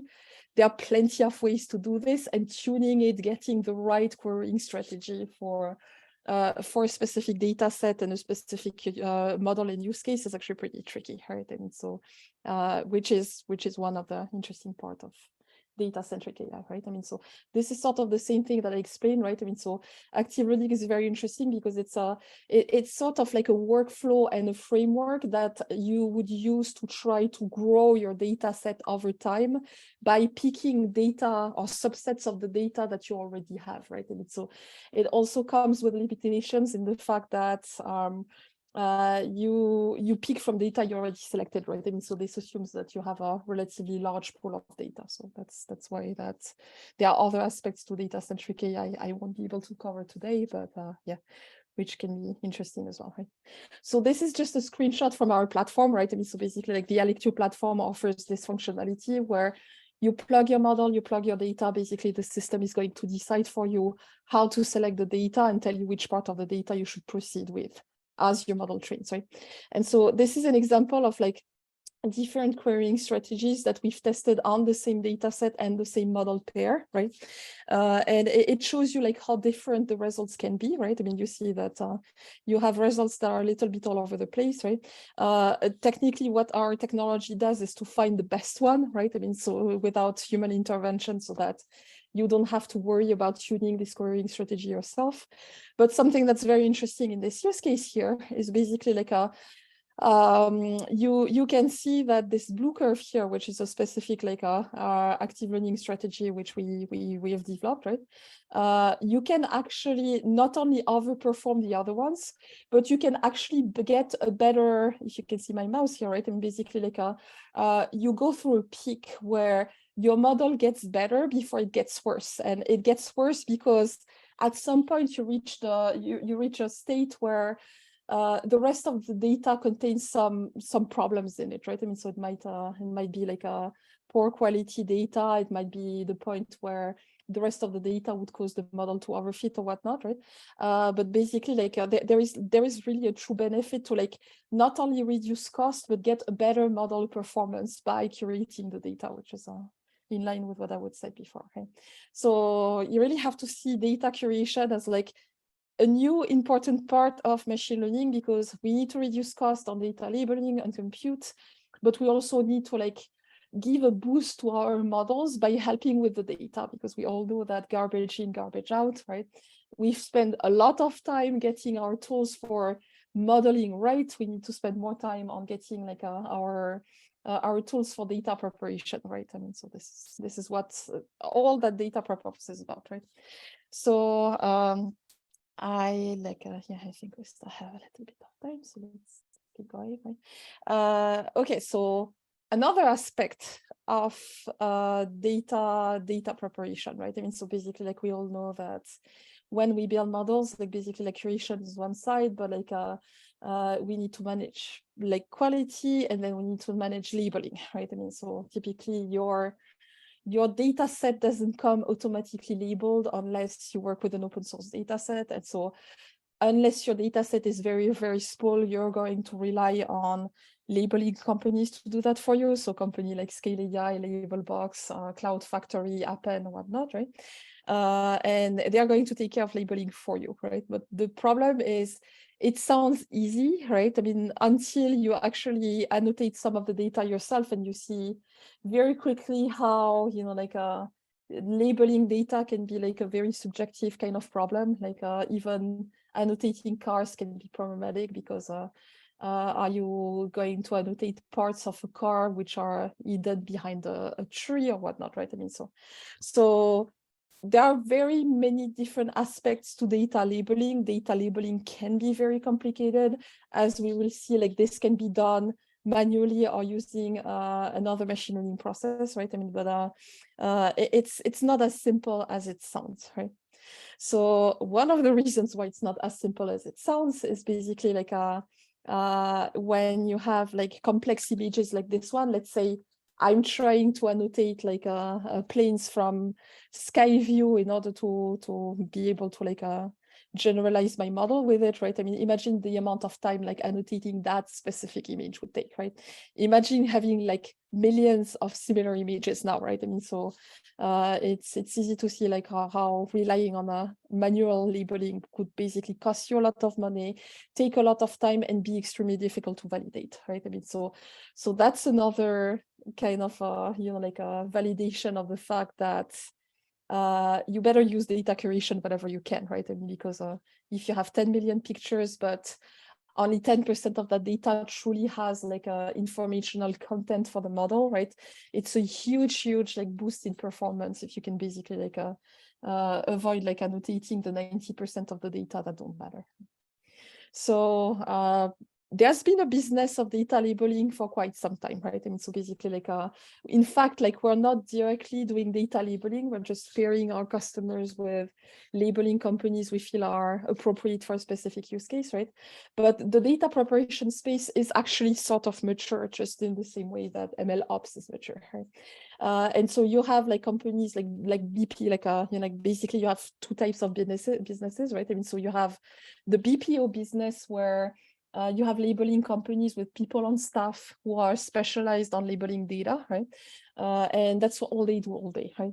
And then you have the crowdsourcing model, which is basically the model that was adopted by Crowdflower / Figure 8 back in the days, right? The idea was publishing jobs publicly, and so whoever would have time, could be a student, could be you and me when we have time in the evening or whatnot, right? I mean, we would take a job for to annotate to make a little bit of additional money, right? And so there are plus or minuses for both approaches, right?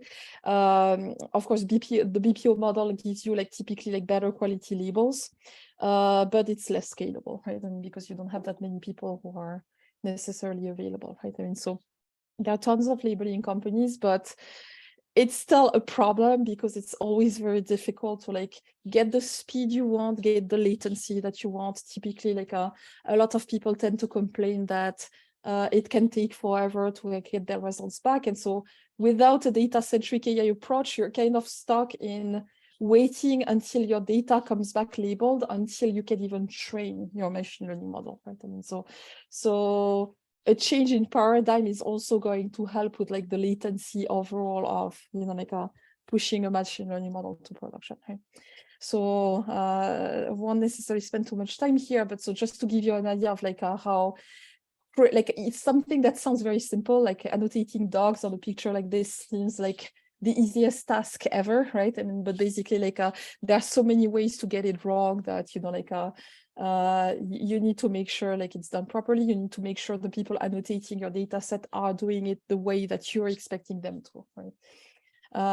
Same idea here is like basically like a car, like annotating cars for an image classification problem sounds very easy, right?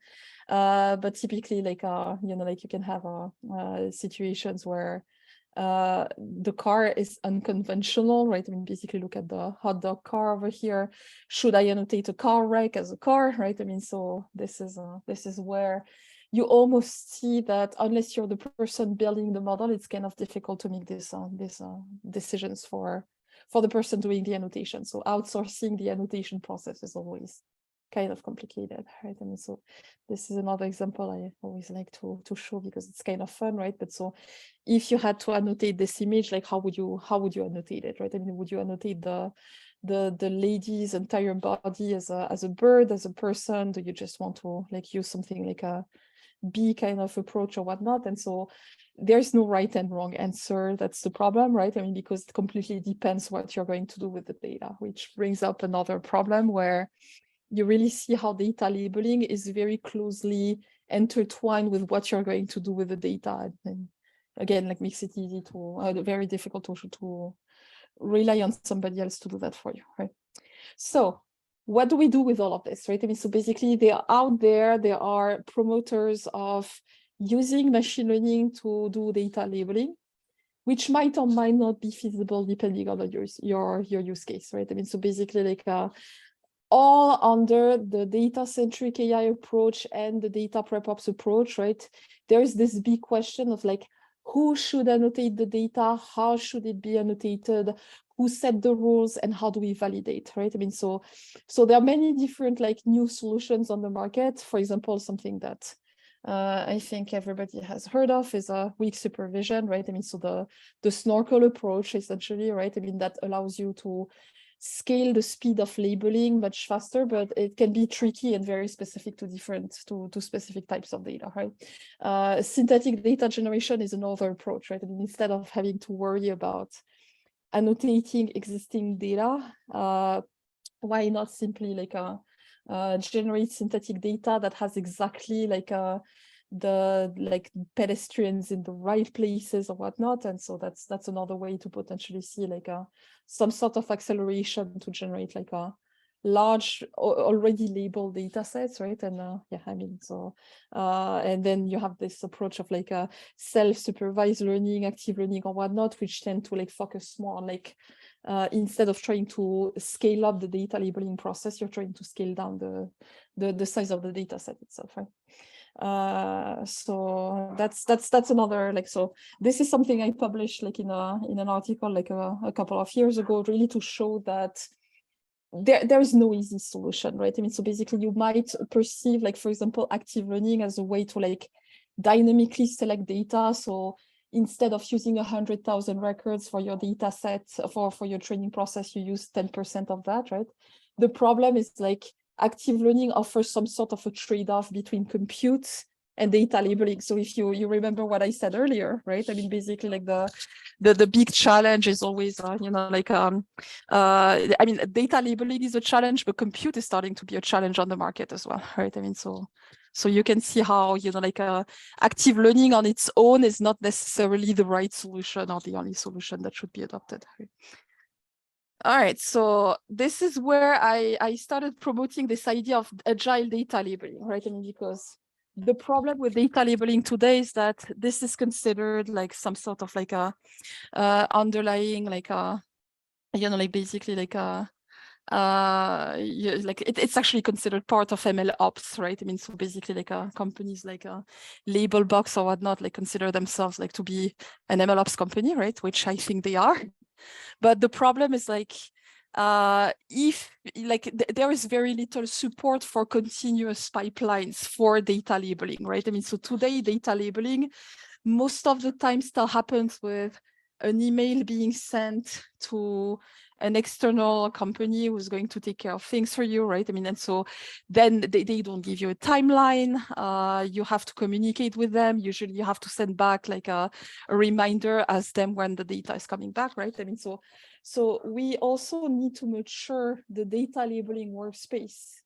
And I believe this is basically a very important part of data prep ops into something that's more agile and offers like continuous pipeline, right? I mean, so something that I'm very excited about, which I think like needs to be matured and distributed more properly on the market, is the concept of continuous data labeling, right? Which allows you to like get labels as it comes. And the reason why I care a lot about this is, as a company that does a lot of work around active learning, you need to dynamically annotate the data. So you cannot afford to ship your data via email to a third-party company and just wait for them to get back to you whenever they're ready, right? And because in the meantime, your training process is paused and nothing's happening, right?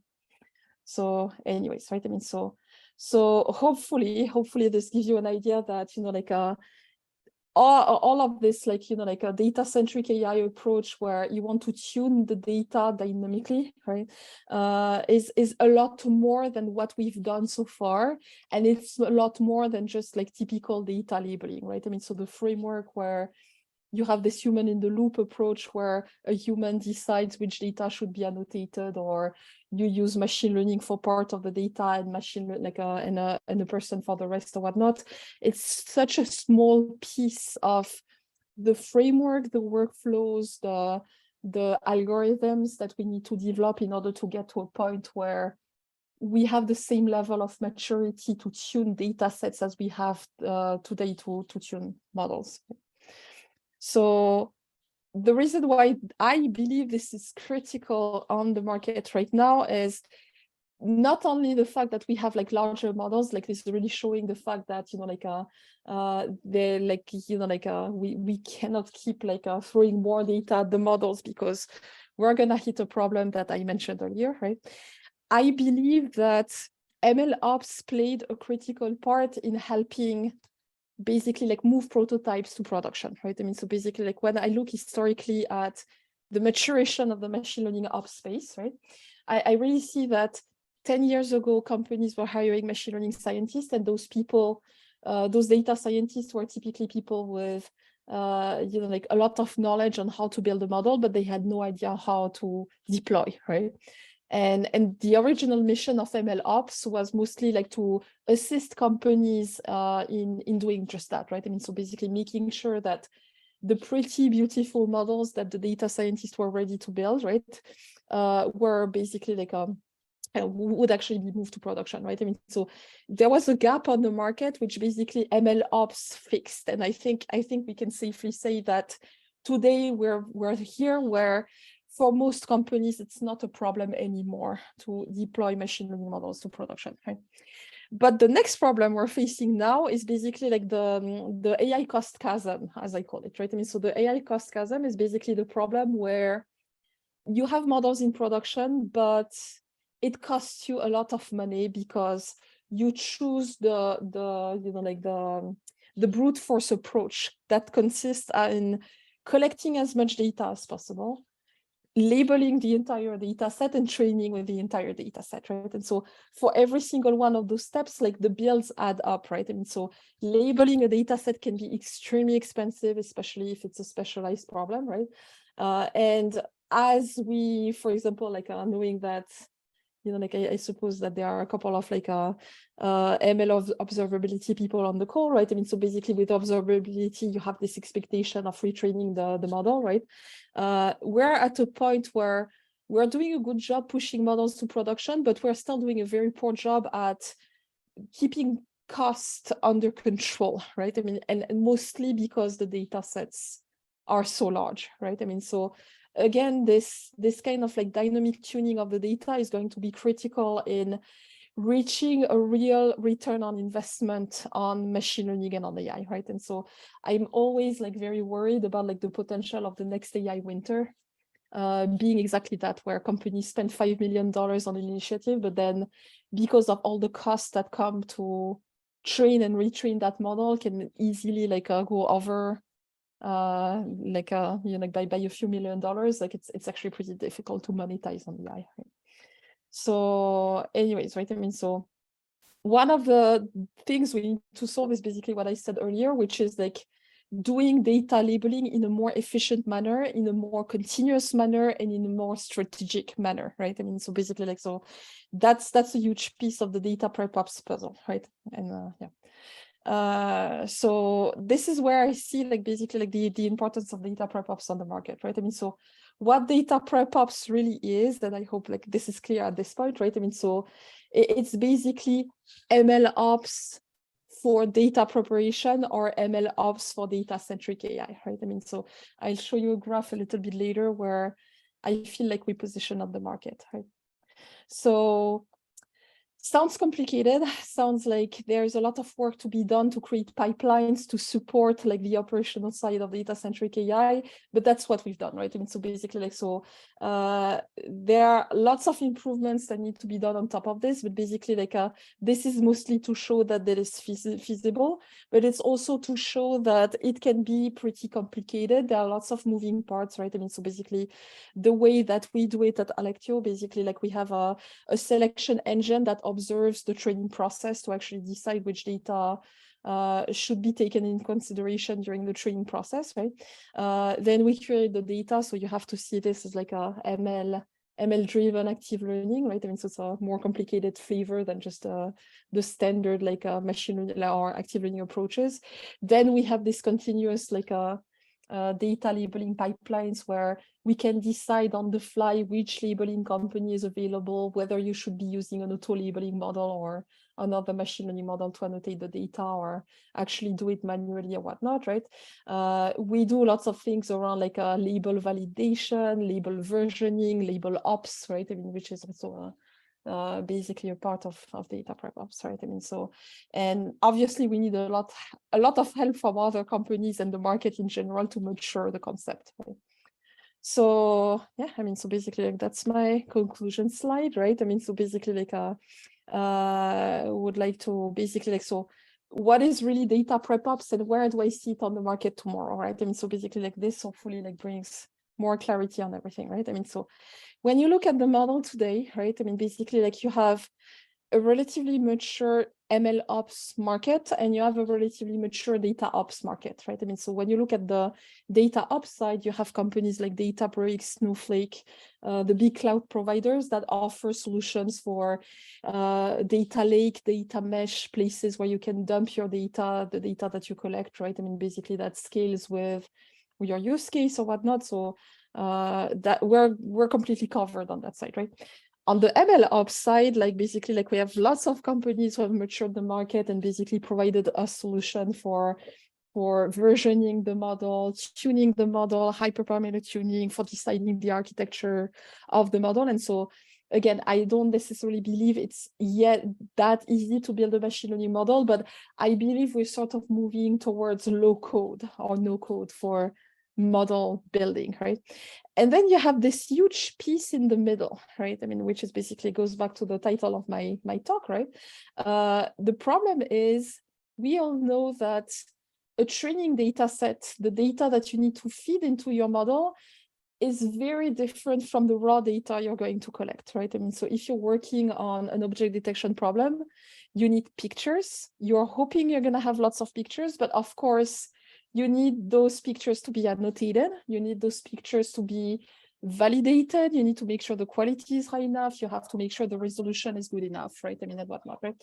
And bringing that raw data set into something that's machine learning ready takes a lot of work, which is typically like the one thing that most data scientists spend most of their time on, and they usually don't enjoy it so much, right? I mean, so basically like all of this process of like tuning, improving the data set, like removing outliers, deciding which augmentations you should use or whatnot. All of this belongs to that data preparation step, which today is not automated and for which there are very few solutions in terms of pipelining, right? I mean, so the big problem you have now is basically like we're doing a good job at collecting, storing data. We're doing a good job at storing the model, but we're doing a terrible job in bridging both. So this is what data prep ops is all about. All right. Thank you for your patience, for listening to me. So if anybody has questions, like I'd love to hear them.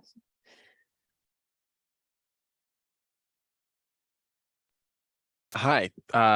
Yeah, thanks for the talk, Jennifer. I did have a question when you were presenting earlier. I wanted to learn a little bit more about examples or heuristics for when to use the data altering techniques that you were talking about near the beginning. Yeah.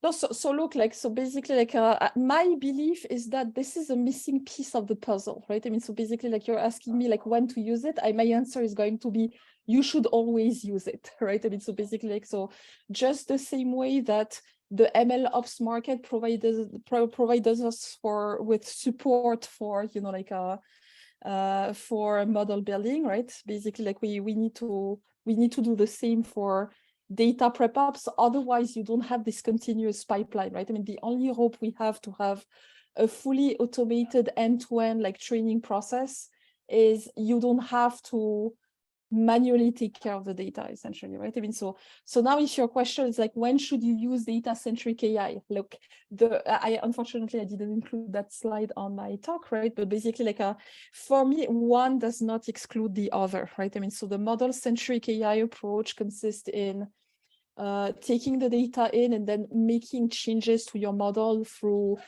tuning, through changes in architecture. This is exactly what you do when you use a validation data set to decide whether you keep changing your model or if you're good to go to the testing phase, right? So all of these things, like basically, like you should still keep doing anyways. It's just what I call for is basically like the end of times when we considered a data set a static object, right? I mean, and so the right way of looking at this is like when you train your model with data, right? I mean, so basically, like you should reach the point where you're unhappy with the results. Up to now, we used to tune the model until we would be happy. In this case, we need to think of both at the same time, right? I mean, so basically, like you're unhappy with the model or the results in general, right? I mean, so that might come from the modeling side, but it might come from the data side, right? And there is no reason why you would do one or the other. We really need to have a change in paradigm where, you know, like you can really like address both or identify where the problem is, right? I mean, and so basically, like, so you can only do that if we have the same maturity on the market for those data preparation pipelines, as opposed to basically like a model building, if that makes sense.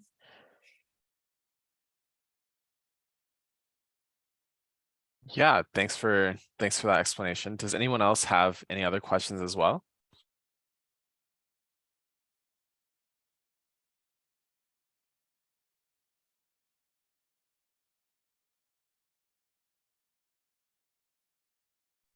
Okay, I don't see any other questions popping up in the chat. So thank you for your presentation on getting machine learning, getting data ready for machine learning. I think that this is very insightful on all of the different kind of things that we need to work with for machine learning in production. And I think that this is a really good insight for the next few years of some of the challenges that we're going to be facing in AI. So thank you for your talk, Jennifer. Michelangelo, are you here? Yes, you are. Okay, let me promote you to co-host.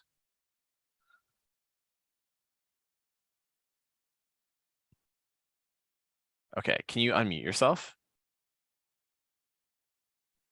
Hello? Hello, Okay. can you hear me? Yes. Awesome. Okay, so Michelangelo, you can feel free to present your slides. So Michelangelo is going to be talking about semantic modeling, and you can I'll just let you take it from here. Thank you. So thank you very much. Thank you so much, Jennifer. Wonderful presentation. Thank you, Jen, for inviting me to today's event. And allow me to share my screen. Can you all see my screen? Yes. Okay, perfect. You do not see any Zoom, strange Zoom interfaces in front of it, correct? I see some strange Zoom interfaces. Does anybody else see weird Zoom interfaces? Perhaps it's better now? Yes, better now. Okay, perfect. All right. So thank you very much for coming. I'm in Tokyo. Right now it's 4 a.m. And I'm sorry I will be starting the presentation a few minutes later. There is an abundance of slides, so I'm very happy to have these few extra minutes. So I will be giving a quick introduction about myself and what I do, and then perhaps we can go into the details of what are semantic models. Now, first of all, when I talk about semantic models, I was be generous in the interpretation. There are no set rules in natural language processing. And so instead of just focusing on the models that are specialized in understanding the semantic relationship between words, which is the definition, I focused basically on all current models. It would have been more appropriate to call these language models, because they are all based on understanding semantic relations, semantic properties. So my name is Michelangelo, and I'm currently working in Tokyo. I have a background in quantitative finance. I'm specialized in both cloud computing, so AWS, and data science is my daily bread. And so I have been able to build a CI/CD pipeline. I'm specialized in natural language processing, vector-based technology, and recommendation systems. And I've been to different stages of machine learning. I started from cross-sectional data, building prediction models. Then I started doing something more and more complex during the years. And my career started in Ernst & Young, and then I moved to a vector-based technology company, which were building semantic search. That's where I learned the technology I'm going to show you now, which was called Relevance. Then I moved to a research center in Japan, and then I opened my artificial intelligence consulting companies called Goliath AI, and I'm currently working there.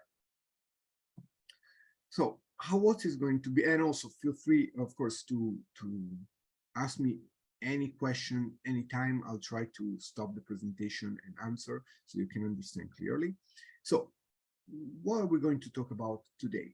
So natural language processing is the area. It's a wonderful area, and you've seen it exploding basically in the last you've seen it exploding in the last few years, but especially has been the progress in that area have been remarkable in the past maybe 2 months with the advent of ChatGPT-3 and GPT-3 itself.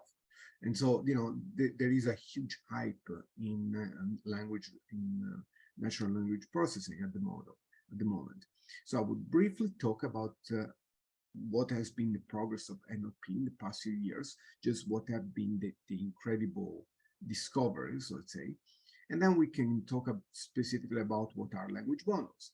And as we will see, which is very interesting, there are 2 ways of using the language model. One of it is using their heart. With what it means is using an embedding, which is the extraction of the weight and biases in the old saying of the neural network. And then the other one is actually using the neural network to produce an output. And we can see how we can use both models in order to actually do something remarkable in machine learning. So I will start talking about the difference between static embedding, which was the technology that we were using before. And then once you understand that from an architectural perspective, we will be getting into the dynamic embeddings. So basically, how machines are able to understand semantics in understanding the context of each words, which is all the current models are based on that. And then, of course, we can move onto the practical side of NLP, which is the use cases. So when we use encoding, what are the different things we can do? And also, what are the current language models used for and the common NLP applications? I think we start. So this small graph, this small timeline shows essentially what have been the most gigantic improvements and discoveries in the field of NLP in the past few years, in the past 10 years.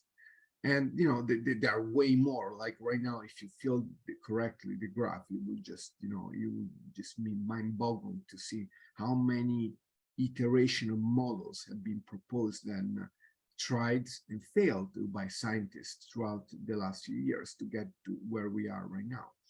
In reality, the most remarkable model that we are going to explore is called Word2Vec. And basically, the idea was simple. We want to make the machine understand semantics. We want to make the machine understand what is the meaning behind words. what is the meaning, for example, of the word color. And it's not an easy thing to do if you can, but they figure out a method that I'm going to explain quite in detail. Now, the scenario actually, so there was about 2000, I think Word2Vec was around 2012, if I recall. Now, there was a company called Hugging Face that now became like the leading researchers, the leading open source company in NLP. That it also worth mentioning, because what happens is that they took all those free models and they just put it online for free. And now you have a supermarket of free models, and all like the main research is not only done privately in companies like OpenAI, but then is done through Hugging Face. So if you see there are researchers that are posting their model, they're making it open source, so thousands of people can use it. They're building customized models, but also quite important, they are they are allowing other people to use their open source model. And what does it mean is even, for example, Midjourney, even private companies, they actually use the technology which has been made open source. Then there came BERT, and BERT was the first transformers that was trained bidirectionally. And it was a new approach, and it was so successful in NLP that all the models started to adopt the same architecture. Because what happens when a model is more successful than the other, all the old models just become obsolete, and each one start adopting the new architecture. And then that's how they iterate and they improve. And then of course we got GPT-3, who was released already in 2021, but was not, I mean, it was revolutionary at the time, but still it was not so popular because of the price. And then we got, of course, ChatGPT-3, which shows how a machine can actually beat Turing test without being conscious. And we are going to witness the release of GPT-4 or GPT-4 in the upcoming year, which is going to be even more revolutionary. So let me dig a little bit more in detail and start talking about what are essentially language models, because that is going to be the entire core of the presentation. So a language model is just a very simple probabilistic model that basically takes an input, a sequence of words, and calculates the probability for the next word. So "thou shalt not pass," which is a famous sentence from the Lord of the Rings, is "thou shalt," which is the input sentence, and then what is the next word? "Thou shalt believe," absolutely not. "Thou shalt not." And so, and what happens? This is just a way to train machine learning models. So basically, you train the model by showing two sequence on the other side, so feature and label, input and output, and then the model learn from these patterns and learn to associate those sequences. Now, the beauty of it is that there are two ways that we can use this architecture. The first way is actually to use the model as an output. So if you think about it, you can actually, how can AI generate huge text? Well, with the same principle. You input a sentence, and then you give it the next word. Then what happens? You bring the next word at the beginning, so "you shall not pass." Okay, and then you ask the AI, okay, keep generating the most probable word. So "thou shalt not pass." Today, perhaps the next word, is a beautiful day, and I'm going to defeat the Balrog, etc., etc. So that's how the AI can make can actually keep generating text. It keeps calculating the probability of the next event. And this is a common model. So you use the model as you should, like from input to calculate output. But another use is actually to use the weights of the model to actually as an embedding. So they discovered that instead of using the output, which is usually used in neural network, if we use the core, the center, then we can actually understand the semantic relationship of words. And I'm going to show you how. And this is the notion of static embedding, which you actually immediately see here. And so this one, revolutionary, is done by the notion of using the center, the heart of the model, as I call it. And static embedding basically have one small principle. And the principle is we take all the words that we give to the training, and then we locate the words in space. And by doing so, the words with the closer meaning, words with similar meaning, have a closer relationship. Hence, words which closer meaning are closer in space. That is the main principle, and that is an idea which is quite revolutionary, because before, you could do any kind of analysis. It could be, you could count, you could make encoding, you could make the frequency of words, you could count the words before. But right now, we have models that are able to understand the words. And by what does it mean by understand? They can locate the words of the same meaning in the same region of space. That is a quite understandable feature. And well, how do they do this? Well, they use vectors. So they use coordinates. So if you use, for example, 0, 0, 0, that's coordinates. They use a very long set of coordinates, could be hundreds of dimensions, to locate the words into a precise location in space. Now, actually the model that was developed, I think conceptualized 2010, released in 2012, you can actually Google it. It's called Embedding Projector, and is quite a beautiful tool if you haven't used it. And what this does, it's called Word2Vec. Google just released this model, and the original model has like 4 billion sequences of words. And basically, it takes a dictionary of huge amount of words, and each word is encoded into a coordinate. And you can see, for example, here I selected the word software, and all the words that are related with the word software, let's say hardware, or I cannot see many words, Microsoft, let's say, they are very, very close in space within the data set. And this model has 300 dimensions. Now, and I will explain right now, my goal is to try to explain to you how this happens, how we can get from data to actually achieve something like this. And as you can understand, like these are even old models. We were talking about 10 years ago. And 10 years ago, we were operating at the level of words. Right now, we are operating at the level of entire sentences. Why? Because if we detach everything to single words, what's going to be the problem? You do not know the context. If you take a sentence, you detach the sentence, and each individual word, like, is handled individually. You do not understand the relationship of the sentence. That has been solved. And you may ask, okay, why do I just start explaining the old models? Very simple, because the new one, otherwise they're way more complicated. And so I prefer to give you a background of the old models, which will make them more comprehensible, so that I can introduce more complexity later on. And then you can understand a little bit better.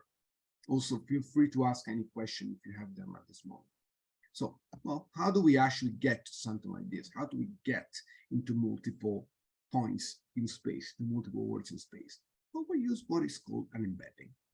Now, an embedding is actually a pretty simple concept. It is an architecture where we put an individual words as feature, and as label, we put all the words that essentially are the context. And the context basically say, okay, all the surrounding words. Now we'll give you a little more clear example. So for example, if you write a simple sentence, I feel very good today. Okay, feel, you can input feel, sorry, is a D, is a standard image. I put feel in, and all the words that are close to feel, I very good today, they are part of the label. And we put them in comparison. In reality, it's a bit more complex. You do not just put the surrounding words. You have to make an additional calculation. But let's just assume that here is the word and here is the context, so the surrounding words. And what I use, basically, the way I simplified is this one. Do not think about this complex architecture. Think about it like this. We put in one word here. We put all the, how to say, the correct words here, and the neural network tries to estimate that. What happens is it will try to approximate. So you have the correct words, the context, and here the estimate of the neural network. So the entire process of an embedding could be summarized into something like this, which is, it's more comprehensible. So if we have the word, let's say two words that are very, very close to each other in space. Okay, why? Because they have same meaning, king and queen. Now, if we use king, for example, okay, we look at king, and we do not look at one. We look at all kings in millions of documents, but right now we look at one, and we look at all the dots, so all the words that are surrounding kings, all the words that are related to king. And basically, the idea is the closer they are in the same sentence, perhaps, and also closer they are in, say, in proximity to king, the more they're related. This is called the context. And also, we look at the word queen, and the assumption is, how are king and queen different? Okay, how are king and queen very similar? Why? We know, but a machine doesn't know. Well, because theoretically, all the words surrounding king and queen in all the millions of documents are going to be the same. For example, if you think about, how to say, lavish, which is, you know, a word that indicates embellishment and decor, it's something that is related to king. If you think about feast, if you think about gold, palace, those are all words that you talk about when you talk about king. If you think about, for example, planet is not something you would ideally talk when you have king. If you think about physics, like mathematics and equations, or for example, underwater, those are all words that are barely found when you're talking about king and queen. So the assumption is they have the same context. The words that are related to them appear around them. Okay, so let's actually use it in the model. We put, for example, king, and as I said, the context is put in the other side of the network, feature and label. Now we try to predict that, and this is what happens. The layer that is this bottleneck, the layer that is inside, is trying to predict what is going to be, what the context is going to be. And of course, if king and queen have a similar context, then the middle layer, the predictor inside, also will be very similar. Because if you think, okay, I want to predict king, I want to predict the context of king, I want to predict the concept of queen, and are very similar, then the numbers inside this bottleneck, this predictor, will be very similar. Now, we use that, that's the revolutionary idea. We use the middle layer as coordinates. The hidden layer, we use it as coordinates. So we do not usually, in a neural network, we look at the output. We do not look at the output. We look at the layer inside. And the layer are coordinates. And the coordinates appear to be, you know, very close in space because the output is quite similar. And this leads to something like this, which is basically, let's look at king and queen in terms of vector, of dimension. So each one of them is like a sequence of numbers. As you can see here, 0.3, 0.9, 300 numbers. It's a coordinate in 300 dimensional space.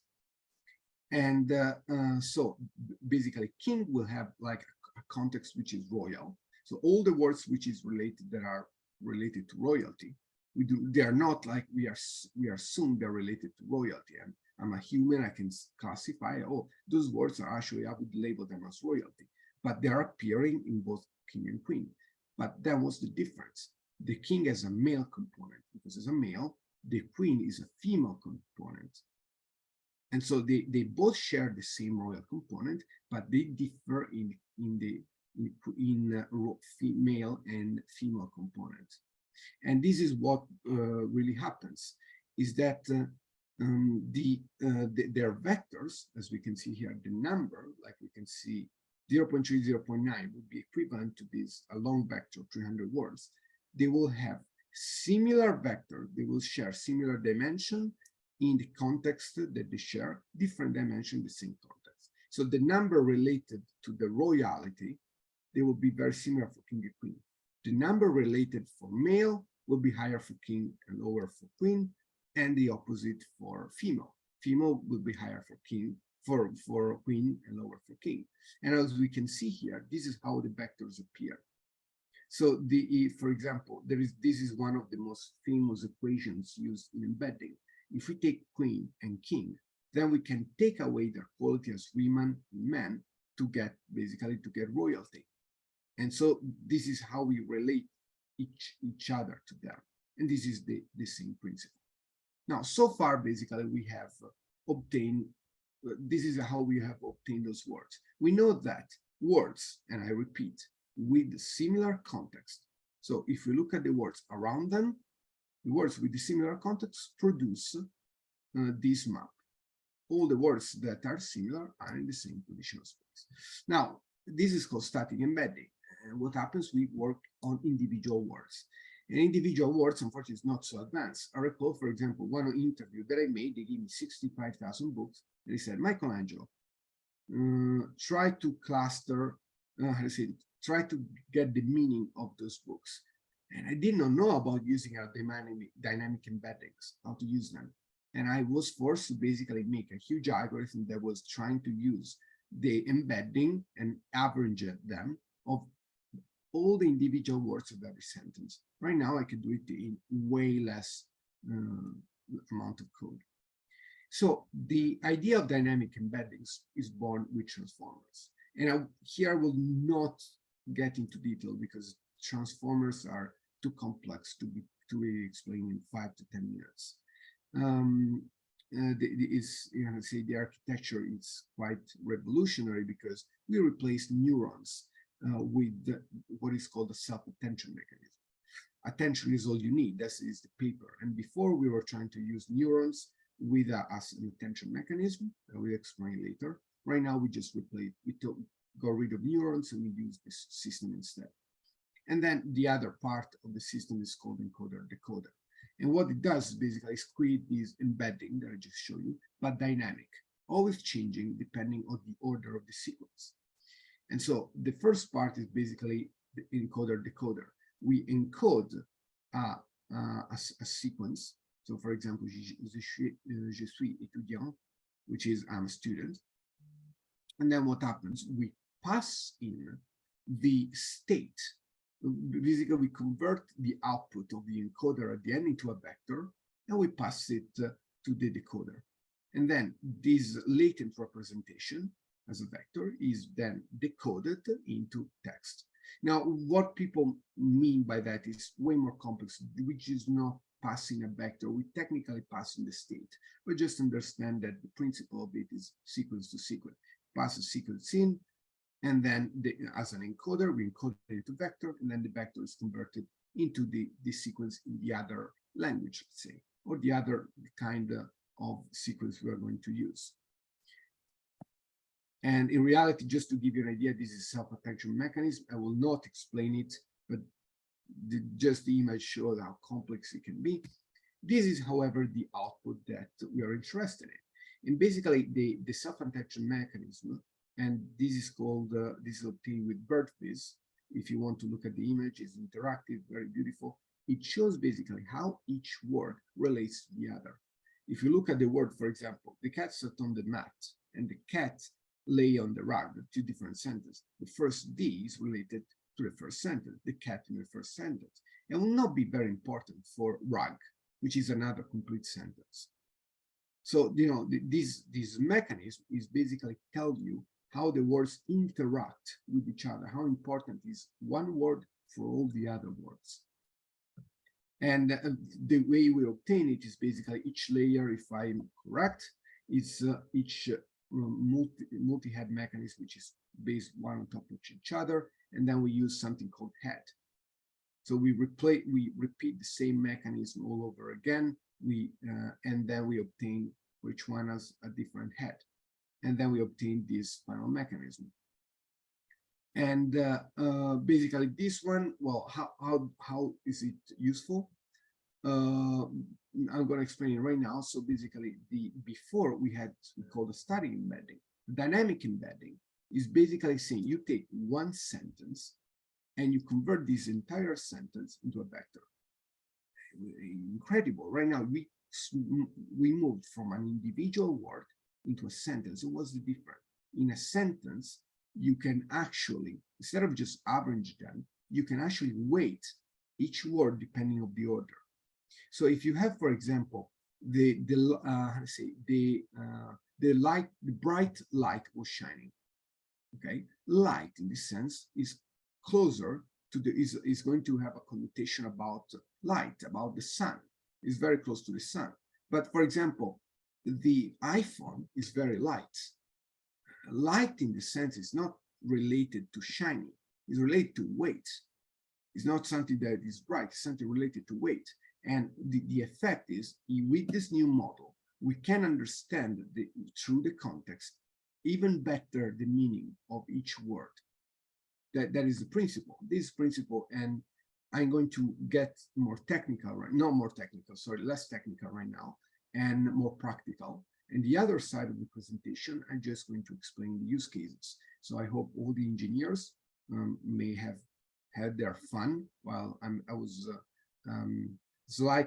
explaining the architecture. Right now, I'm sure there are people who just want to know how to use those models. So I'm going to talk specifically about two parts. The first one is the encoding, the model which I've been showing you right now, and how can we actually practically use those vectors to do something.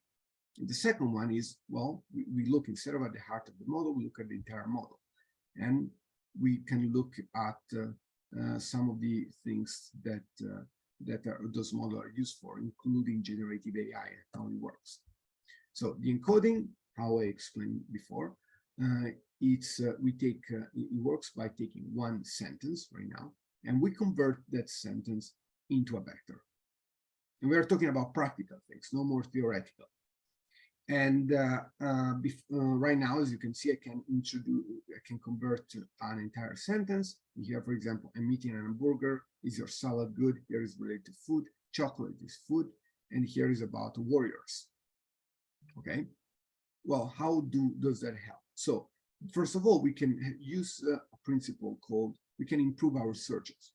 We can use something which is called semantic search. And semantic search is, let me show you a little example. Before, you could use the lexical search or string search. This is the most common kind of search you can choose. So for example, you only can choose the exact query. And so, for example, let's say you have learning to invest responsibly, a paper is an ad, and you want to search ESG. You can only search the word ESG. If you make a mistake, then you do not see anything. This is the lexical search. With semantic search, instead, we vectorize the query. So ESG becomes, I'm sorry for the, ESG becomes a vector. And then we look at all the other sentences around, for example, or all the other articles around that are closed in space. So for example, list of companies with the lowest carbon footprint in 2022. How sustainability is shaping finance. What's the difference between lexical search and semantic search? Well, in semantic search, we do not need to type ESG. We look by the concept. And we do it like this. So we use vector to see, well, all the similar concepts are going to be in the same region of space. And that's what a semantic search is. We look at, the similar context, we look at the similar meaning of all the articles, every content we want to search, and we put it there. And we use an algorithm called KNN to do that. And another application, which is definitely my favorite, is called topic modeling. For example, here is a representation or research that I did for the Sasakawa Peace Foundation with 100,000 models. Oh, I apologize, there is a question.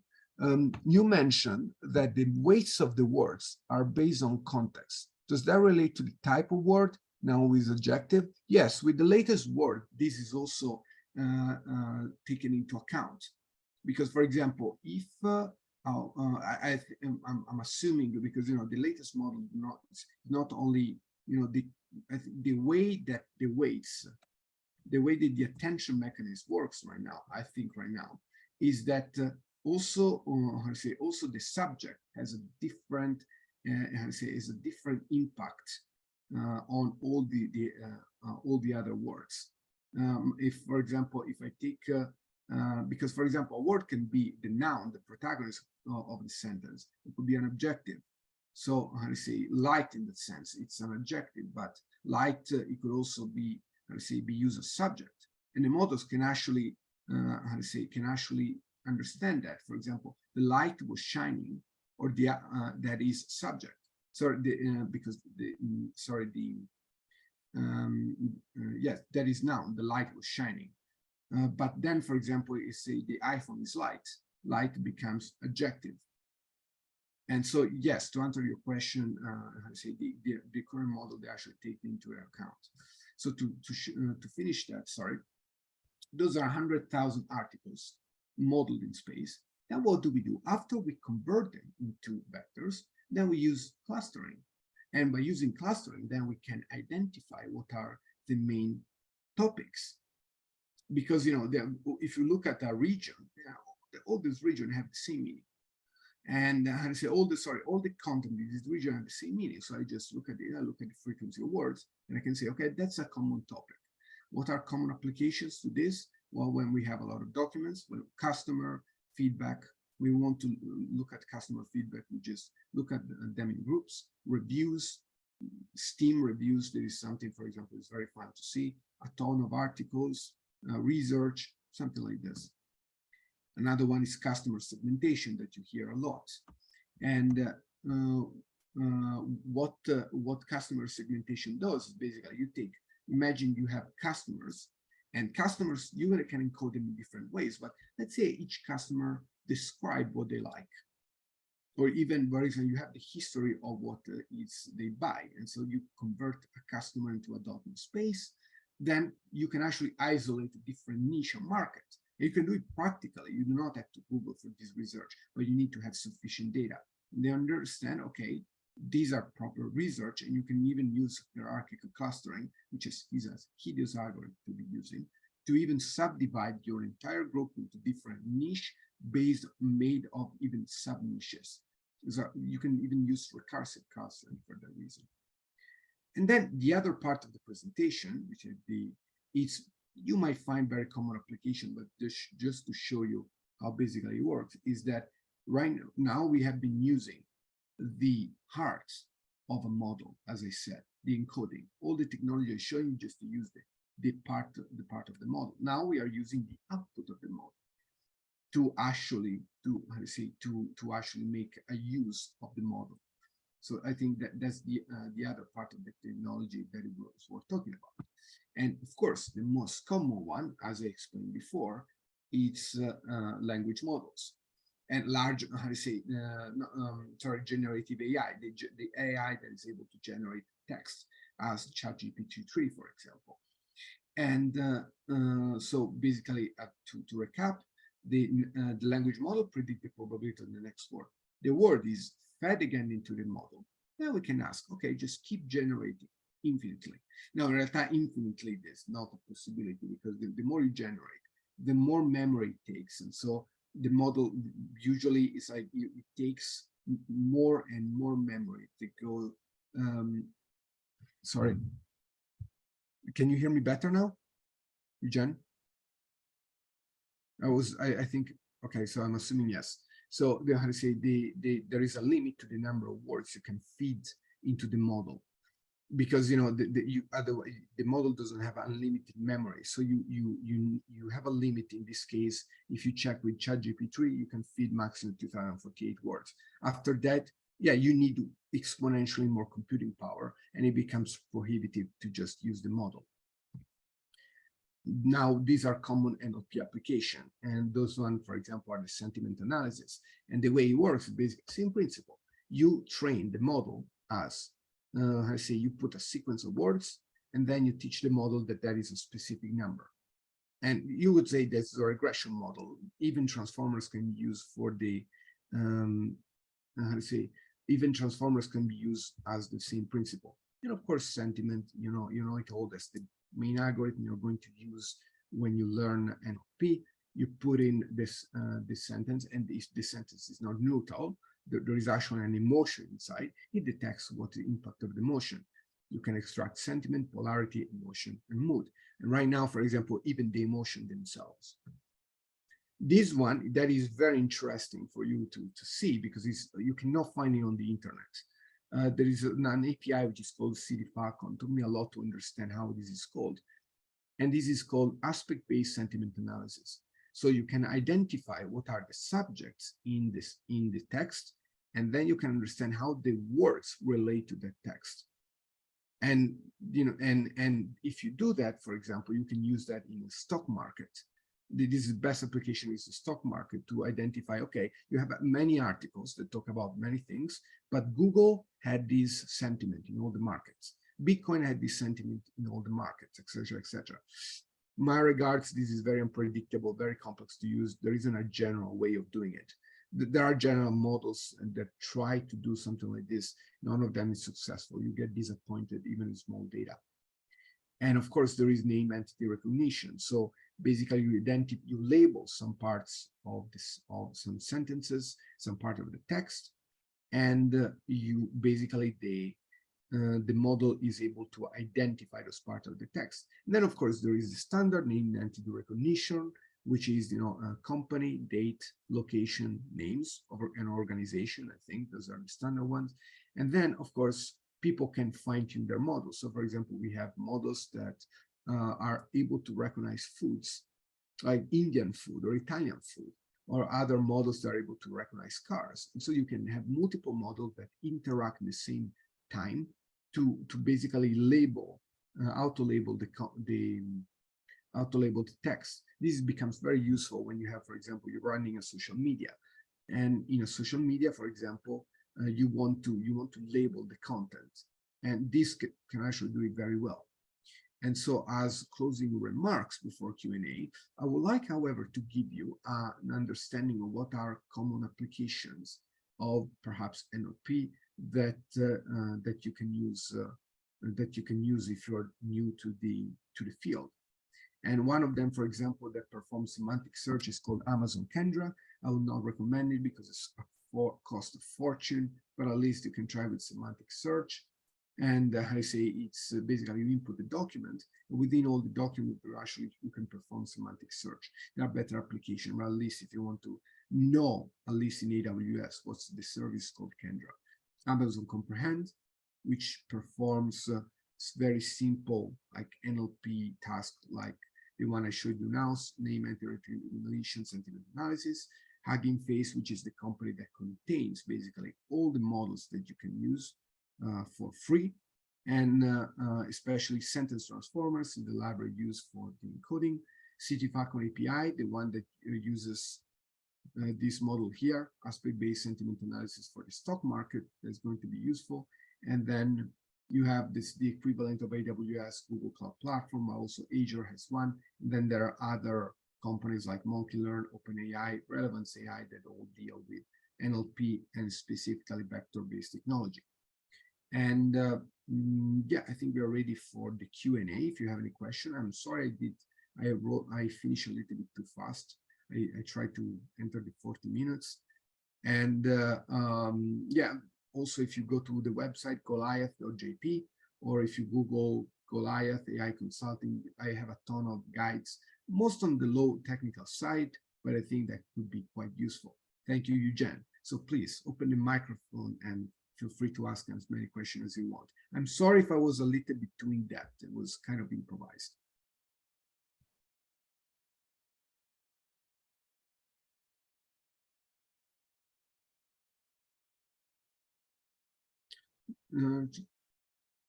Yes, definitely. I heard the field NLU inside the NLP.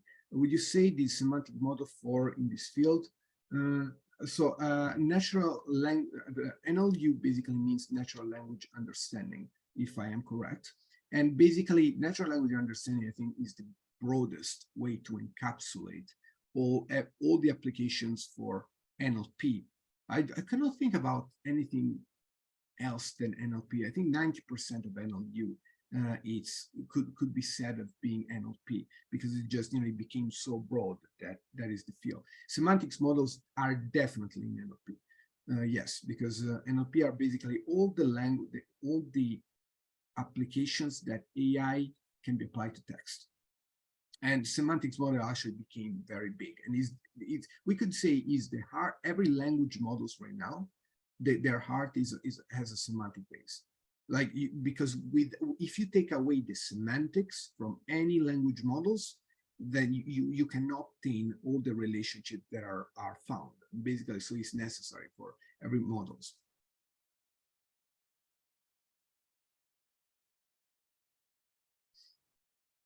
Is there anything perhaps unclear on the explanation of the embedding? I do understand, I'm sorry that I could not get in depth about the transformers. Transformers are usually a very complex things, not only to understand, but also to explain. And of course, I had to rush through it because I didn't want to get too in detail on one part. I think we have a couple minutes here if you want to kind of like tell us a little bit more about transformers. I think the transformer models are pretty cool, and they're like a very very popular in the industry right now. Right. So, well, the beauty of transformers, number one, is that they replaced, they had the power to replace neurons. So the old models that we use, the latest, let's say, just concentrate in NLP, because neural network are still, feed-forward neural network, the one with the neurons, or RNN, technically are still used. So it's not that you replace everything, but for natural language processing, okay, all the models are essentially transformers. You can use still an RNN, but basically because what we use as what we use to solve basically all all NLP problems is a sequence to sequence. That's how we classify everything. We put in a sequence, and then like, how are you? And then we put another sequence, today.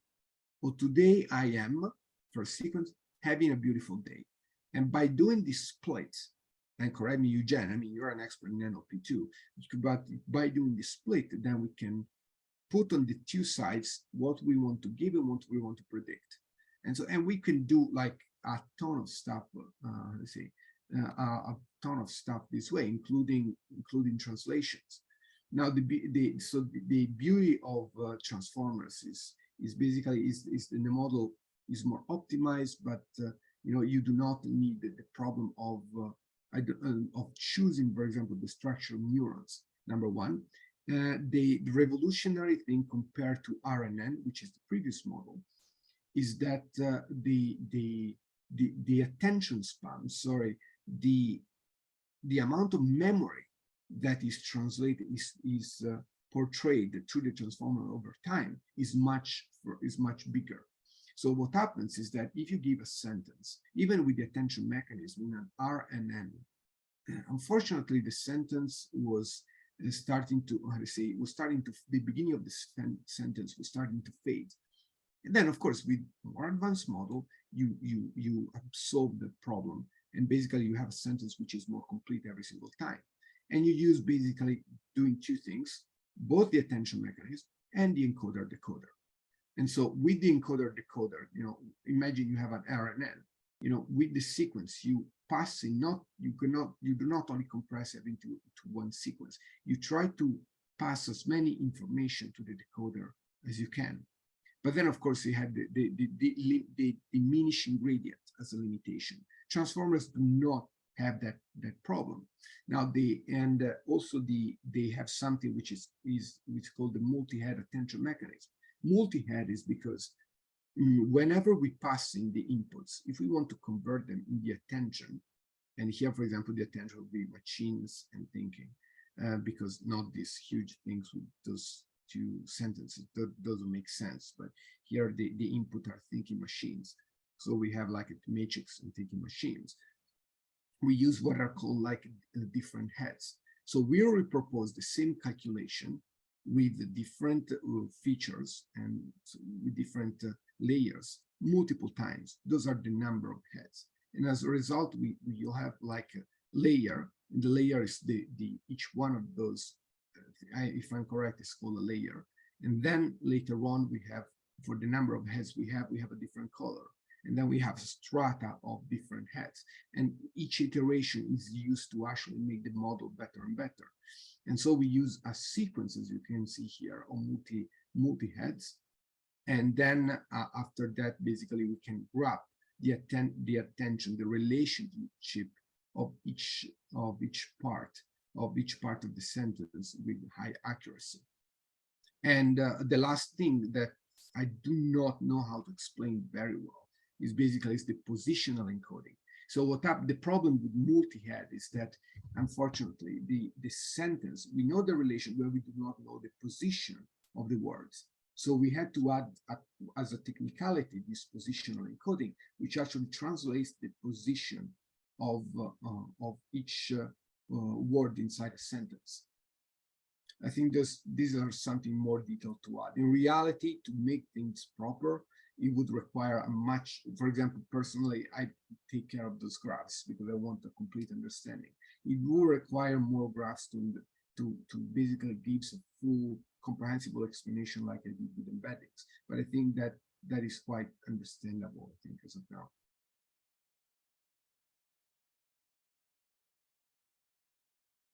Dude, yeah, that was great. Great. Thanks for the explanation. We are wrapping up our time here. We have another couple minutes if anybody wants to ask a couple questions. Does anyone else have any questions? I'll give 30 seconds, 2 minutes, kind of type out any questions you have in here before officially wrapping this up.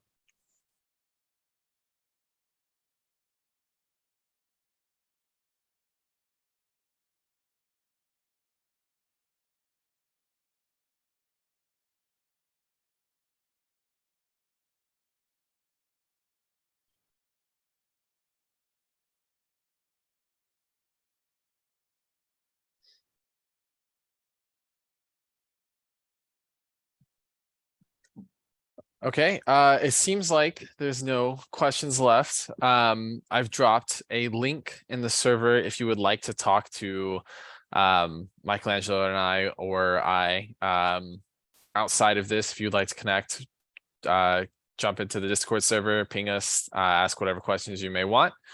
Thank you guys all for coming today. We had a full lineup and everybody actually went for the whole 45 minutes today, which was great. And yeah, I'm gonna just stay on for a few more minutes in case anybody wants to ask anything, and otherwise that was the end, and you guys will hear more information, and there will also be in like an email, and there will also be YouTube video recordings of these talks if you guys want to see them later. So yeah, thank you guys all for coming, and I'll see you guys some other time.